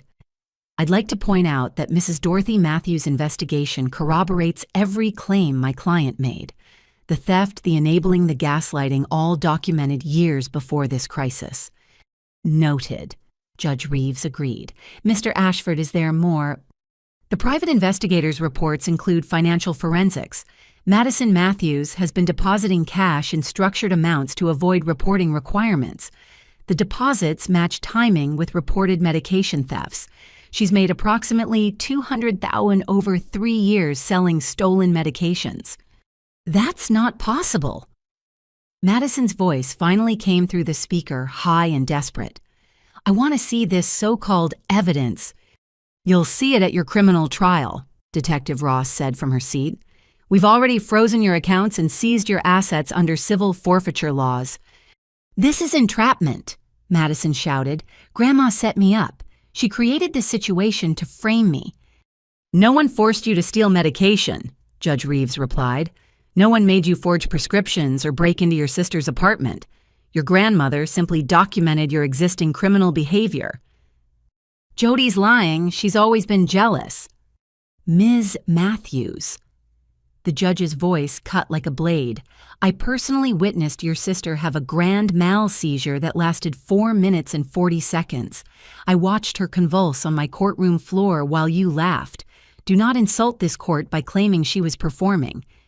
Madison went silent again. Your Honor. Mr. Ashford continued, there's one more component. Mrs. Dorothy Matthews recorded a video message for Jody to be played after the letter was read. A laptop was produced, and Grandma's face filled the screen. She looked older than I remembered, frailer, but her eyes were sharp as ever. My darling Jody, her recorded voice said, and I started crying. If you're watching this, then I'm gone, and the family has shown their true colors. I want you to know that every word in my letter is true, but also that my love for you is real. You were the only grandchild who saw me as a person, not a wallet. When I was moved to the nursing home, forgotten by most, you came every week. You brought me tea and gossip and photos of your design work. You never once asked for money or favors. I watched Madison target you with growing alarm, saw her interest in your medication, her calculated questions. I knew what was coming, but hoped I was wrong. I'm sorry I couldn't protect you directly. But I could protect your future. The estate is yours, my dear. Use it to build a life free from those who would harm you. The house in Savannah has a beautiful studio with north-facing windows perfect for your design work. There's a garden where you can grow the purple flowers you love. Don't feel guilty about the family's reaction. They made their choices. David and Linda chose to enable a predator. The others chose comfortable lies over uncomfortable truths. You chose to survive despite them. Be happy, my dear one. Take your medication, follow your dreams, and know that one person in this family saw your worth. All my love, Grandma. The video ended. I was sobbing, but they were complicated tears. Grief, validation, love, and loss all mingled together. The letter and video speak for themselves, Mr. Ashford said. Dorothy Matthews' intent is clear. Her evidence is comprehensive. Her wishes are unambiguous. Does anyone wish to contest the will? Judge Reeves asked, though her tone suggested they shouldn't. Dad looked at Mom, who looked at the screen where Madison sat in jail orange. None of them spoke. Then I'm prepared to rule, the judge said. Based on the evidence presented, including documented theft, fraud, and medical endangerment, I find that Madison Matthews has demonstrated character deserving of disinheritance. I find that David and Linda Matthews enabled criminal behavior that endangered their daughter's life. I find that Jody Matthews is the sole beneficiary who meets Dorothy Matthews' character requirements. She paused, looking directly at my parents. I further find that Dorothy Matthews' investigation materials warrant criminal referral. Detective Ross, please coordinate with the district attorney regarding charges against David and Linda Matthews for accessory to prescription fraud. What? Mom gasped. You paid to cover up crimes. You enabled continued victimization.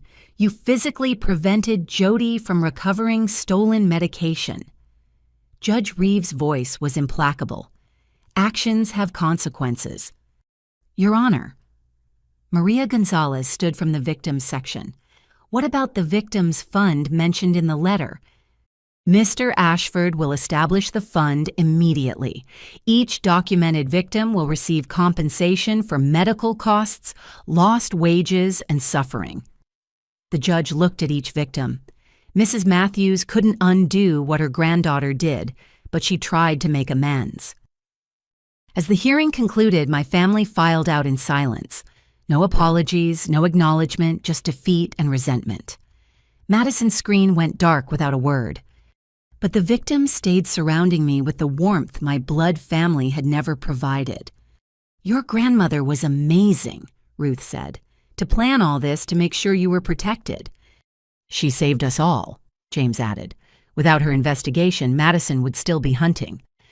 I clutched the USB drive Mr. Ashford had given me, a copy of Grandma's video and all her notes about me, the granddaughter she'd loved enough to protect from beyond the grave. The estate was mine, but more importantly, the truth was finally and fully revealed. Grandma had orchestrated the ultimate revelation of character, and in the end, love had triumphed over greed, truth over lies, and justice over enabling. I thought about the purple flowers I'd plant in her Savannah garden. Each bloom would be a reminder that someone in my family had chosen me, had seen my worth, had loved me enough to plan this elaborate protection. Grandma was gone, but her love and justice would bloom forever in that garden. The hospital lobby erupted into chaos the moment we exited the conference room. Madison had somehow coordinated her lawyer to file an emergency motion, and process servers were waiting. But so were Detective Ross and 4 uniformed officers. Madison Matthews is already in custody, Detective Ross announced as Madison's lawyer approached me with papers. And I have warrants for David and Linda Matthews. My parents, who'd been heading for the exit, froze. Dad's face went ashen while Mom clutched her designer purse like a shield. This is ridiculous, Dad blustered. We're leaving. No, sir, you're not. Detective Ross nodded to the officers. David Matthews, Linda Matthews, you're under arrest for accessory to prescription fraud, obstruction of justice, and conspiracy to commit medical endangerment. The arrest unfolded with surreal efficiency. Rights were read while hospital visitors pretended not to stare. Mom's careful composure finally cracked completely. We were protecting our daughter, she screamed as handcuffs clicked around her wrists. What kind of mother doesn't protect her child? The kind who sacrifices one daughter for the other, Detective Ross replied evenly. As they were led away, Dad looked back at me once. For the first time in my life, I saw him actually see me, not as the problematic daughter with the inconvenient medical condition, but as the person they'd thrown away. The recognition lasted only a second before anger replaced it, but I'd seen it. "Jody, we need to go to the station," Detective Ross said once they were gone. Madison's apartment search revealed significant evidence. At the police station, Detective Ross led me to a conference room where boxes of evidence lined the walls. Each one was labeled with dates and victim names, a cardboard monument to Madison's crimes. "Your sister was meticulous," she said, pulling out a leather journal. "She kept records of everything: victims' medications, stolen street prices, profit margins. She ran this like a business." I opened the journal with trembling hands. Madison's familiar handwriting filled pages with cold calculations. Maria G., epilepsy. Kepra, 30-day supply, $400 street value. James C., epilepsy. Lamictal, Psui Vimpat, $600 easy sale to pre-meds. Ruth B., diabetes, insulin pens, $800 to uninsured diabetics. My own name appeared on page 47. Jody, epilepsy, trileptal, Puels, Klonopin, family access makes this easy. Mom and Dad will help. Estimate $1,000 monthly profit ongoing. She planned to make $1,000 a month off my medication. My voice sounded strange to my own ears. "Look at the next entry," Detective Ross said gently. "Once inheritance comes through, can claim power of attorney due to her instability, control medication and money, set for life." The words blurred as rage and grief battled in my chest. This wasn't opportunistic theft. Madison had planned to control my entire life using my epilepsy as the weapon. "There's more," Detective Ross warned. "The computers we seized show she was researching ways to trigger seizures. Google searches for how to cause epileptic seizure, stress-induced seizure triggers, can missing doses cause death?" I had to sit down. She was trying to kill me or incapacitate you enough to gain control. She'd bookmarked articles about epileptics who died from seizures, focusing on the inheritance implications. "How long?" I whispered. "The earliest searches date back 2 years, around the time your grandmother updated her will." 2 years. Madison had been planning this for 2 years, studying my condition, like a predator, learning its prey's weaknesses. Jennifer Walsh arrived as I was processing this horror. The criminal case just got stronger. Madison's lawyer is already negotiating a plea deal. "No," I said firmly. "No deals. I want a trial. I want everyone to know what she did." "That's your right," Jennifer agreed. "But you should know your parents' lawyers are trying to claim coercion. They say Madison manipulated them." "Show them this." Detective Ross handed over another evidence box. "Bank records showing your parents knew exactly what they were funding." The records were damning.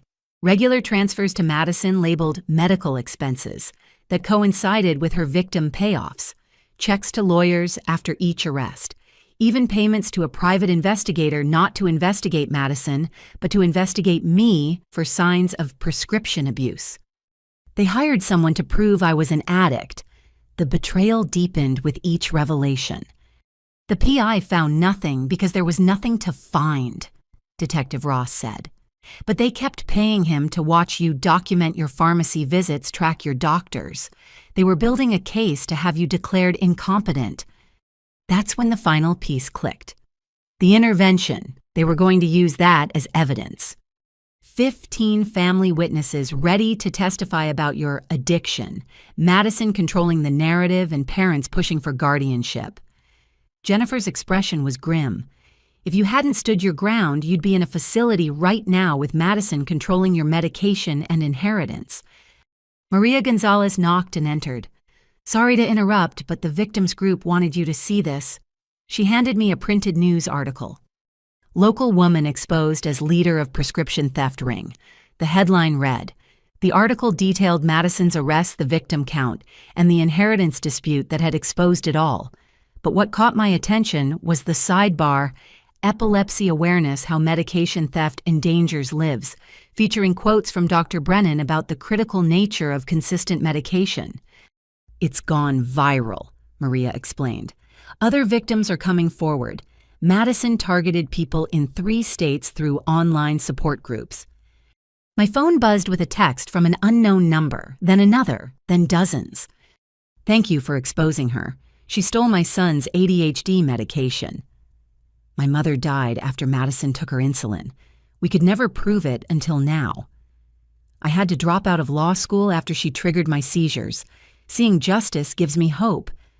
Each message was another life Madison had derailed, another family she'd destroyed. The victim count was approaching 30. We need to expand the investigation, Detective Ross said, reading over my shoulder. This is interstate trafficking. The FBI will want involvement. As if summoned, 2 federal agents arrived.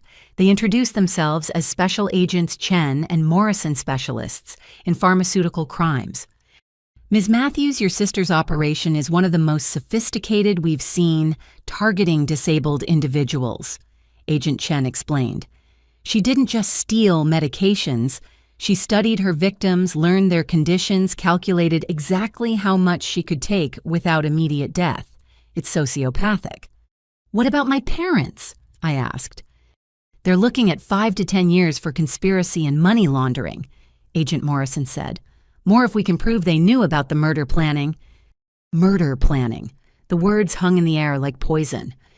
That evening from my hotel room, I watched the news coverage explode. Madison's mugshot was everywhere alongside photos of her victims.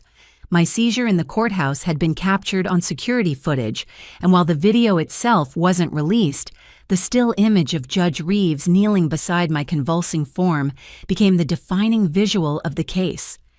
The hotel phone rang. It was Mr. Ashford. Jody, I've been fielding calls all day. Publishers want your story.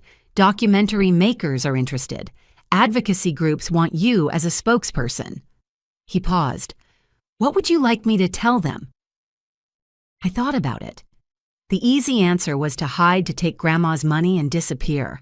But then I remembered Maria losing her teaching career, James missing medical school, Ruth's slow recovery from diabetic complications, all the victims in those messages who'd suffered in silence. Tell them I'll think about it, I said finally. But first, I want to make sure the victims' fund is established. Every penny of restitution should go to the people Madison hurt. Your grandmother would be proud, he said softly. She always said you had the strongest character in the family. That night, unable to sleep, I read through more of Madison's journal. Between the cold calculations were glimpses of her twisted logic. Jody doesn't appreciate what she has. If she really needed these pills, she'd guard them better. Chronic illness is just weakness. I'm doing them a favor, proving they're stronger than they think. Why should defective people get all the sympathy? I'm the one struggling to build a business. Defective. That's how she saw us. Not as people with medical conditions, but as defective products to be exploited.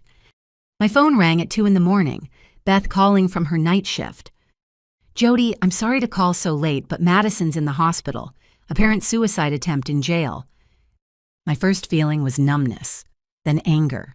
Even now, she was trying to control the narrative to become the victim. Is she okay? I asked because I had to. She'll survive. Superficial cuts likely for attention rather than actual harm. Beth paused. Your parents are demanding to see her, but they're still in custody themselves. The cycle of enabling threatened to begin again, even from jail cells. But this time, the system was watching. Thanks for letting me know, I told Beth.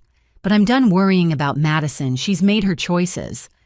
As dawn broke, I stood at my hotel window watching the city wake up. Somewhere out there, 30-plus victims were living with the consequences of Madison's greed. Some had rebuilt their lives. Others were still struggling. All deserved better than what my family had given them. Detective Ross called with one final revelation. We found Grandma Dorothy's complete files at Madison's apartment. She'd stolen them from the estate lawyer's office trying to find leverage. But Jody, Your grandmother documented every kind thing you ever did. Every visit, every conversation, every gesture of genuine love. She has photos of you bringing her tea recordings, of you reading to her notes about your design work. She loved you more than you know. I cried then, not from pain, but from the overwhelming knowledge that someone had seen me, really seen me, and found me worthy of protection and love. The arrests were complete. The revelations had all come to light. Madison faced decades in prison, my parents faced their own sentences, and 30 victims finally had validation. But most importantly, Grandma's truth had prevailed. She'd known that justice delayed wasn't justice denied, it was justice prepared, documented, and delivered with receipts. The purple flowers in her Savannah garden would bloom after all. 3 months after the courtroom seizure that changed everything, I stood in the garden of Grandma Dorothy's Victorian house in Savannah. The morning sun filtered through Spanish moss hanging from ancient oak trees, and the purple flowers I'd planted were beginning to bloom. Each delicate petal felt like a promise, kept a life reclaimed. The house had become my sanctuary and unexpectedly a haven for others. What started as my retreat had evolved into something more meaningful, a healing space for those affected by medication theft and medical abuse. The morning glory is taking over the fence. Maria called from where she knelt among the herbs. She'd been staying in the guest house for 2 weeks, using the time to rebuild her teaching portfolio and prepare for job interviews. The seizure that had cost her career was now part of her story, not her shame. Let it climb, I replied, thinking of how we'd all learned to grow despite attempts to uproot us. Inside, the formal dining room had been transformed into a meeting space. Every Thursday, victims of prescription theft gathered to share experiences and resources. Beth had helped establish protocols, Dr. Brennan provided medical oversight, and Jennifer Walsh offered legal guidance pro bono. We'd created what Madison had pretended to offer genuine community support. The doorbell chimed, and I found James on the porch, holding acceptance letters. 3 medical schools, he announced, tears streaming down his face. They all accepted me after reading my personal statement about overcoming medication theft. We celebrated with tea and Grandma's lavender cookies, the recipe found in her handwritten collection. The young man whose dreams Madison had nearly destroyed was proof that stolen futures could be reclaimed. Madison herself was serving 18 years in federal prison. The trial had been swift, her meticulous records serving as evidence against her. She'd maintained her victim act until the end, claiming addiction and mental illness she didn't have, but the jury saw through it. When the verdict was read, she'd finally shown genuine emotion, rage at being held accountable. My parents had accepted plea deals, 5 years each for conspiracy and obstruction, with the possibility of early release for good behavior. They'd never apologized, never acknowledged the harm they'd caused. Their lawyers sent periodic requests for financial assistance from Grandma's estate, each one denied with satisfaction. The doorbell rang again, Detective Ross, with monthly updates. She'd become an unexpected friend through this ordeal. The victim count is at 47. She reported settling into Grandma's favorite armchair. FBI found Madison's contacts in 2 more states. But here's the good news: the case has led to new legislation. The Madison-Matthews Act will increase penalties for targeting disabled individuals for prescription theft. My sister's name attached to protective legislation felt like cosmic justice. She'd wanted fame and fortune. Instead, she'd become a cautionary tale. And the restitution fund, fully funded and growing. Every victim has received compensation for medical costs and lost wages. The overflow is funding prescription assistance programs. That evening, our support group met as usual. The dining room filled with familiar faces, and some new ones word had spread about our sanctuary. Each person carried their own story of betrayal and recovery, of medication stolen and lives reclaimed. I want to share something, I said when my turn came. This week marks 6 months since my last seizure. My medication levels are stable, my stress is managed, and for the first time since diagnosis, I feel truly safe. The room erupted in applause. Ruth wiped tears, remembering her own milestone of regulated blood sugar after Madison's insulin theft nearly killed her. We were all recovering each at our own pace. I also want to announce that the documentary about our experiences has been picked up by a major network. I continued. All proceeds will go to the Victims Fund. We decided collectively to share our stories not for sympathy, but for awareness. Too many people dismissed medication theft as minor crime, not understanding it could kill. Our voices would change that. After the meeting, I walked through Grandma's house, my house now touching familiar objects with new appreciation. Her piano where she'd played hymns on Sunday mornings, her library filled with mysteries and medical journals, her desk where she'd planned the elaborate revelation of truth that saved my life. In her study, I kept the investigation files, not from morbidity, but as a reminder of her dedication to justice. She'd spent her final years documenting crimes others ignored, building a case others wouldn't see, protecting a granddaughter others dismissed. The Savannah studio she'd mentioned in her video had become my design workspace. North-facing windows flooded it with perfect light, and clients appreciated the story behind the woman who created their websites. Surviving attempted murder by medication theft had given my work depth I'd never imagined. My phone buzzed with a text from someone I'd been cautiously rebuilding a relationship with, my cousin Beth, the nurse, who'd seen through the intervention facade. She'd become family in ways my parents never were, checking on my medication schedule and celebrating my seizure-free months. 6 months of healing deserves celebration, her text read. Dinner tomorrow, my treat. As night fell over Savannah, I sat on the porch swing where Grandma had spent her evenings. The purple flowers glowed in the moonlight, their fragrance carrying on the southern breeze. Somewhere, Madison sat in a cell, consequences finally finding her. My parents faced their own reckoning, and scattered across the country, 47 survivors were rebuilding lives she'd tried to steal. But here in Grandma's garden, surrounded by purple blooms and the ghosts of love that protected me even from the grave, I was more than a survivor. I was proof that truth prevails, that justice can bloom in the darkest soil, and that the vulnerable can become victorious. The seizure in the courtroom had been my lowest moment, convulsing while my sister laughed my body, betraying me in the most public way. But it had also been the catalyst for everything that followed. Judge Reeves often called to check on the Victims Fund, telling me that witnessing my seizure had changed how she viewed medical endangerment cases. My vulnerability in that moment had created lasting systemic change. Tomorrow would bring new challenges. Some victims still struggled with medical costs. Others faced ongoing health consequences from missed medications. The trauma of betrayal didn't vanish with justice served, but we faced it together, a chosen family forged in shared experience.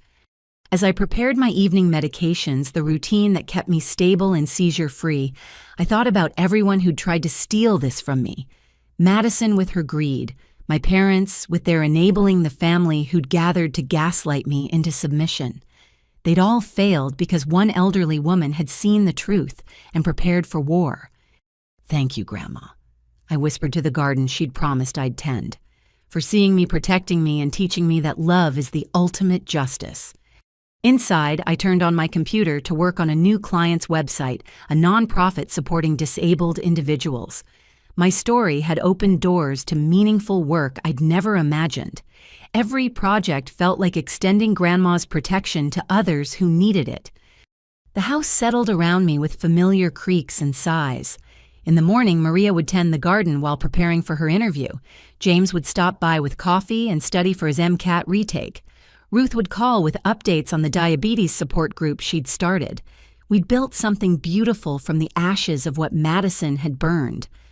My medication alarm chimed evening doses taken religiously, never again vulnerable to theft. As I swallowed the pills that kept my brain stable, I smiled.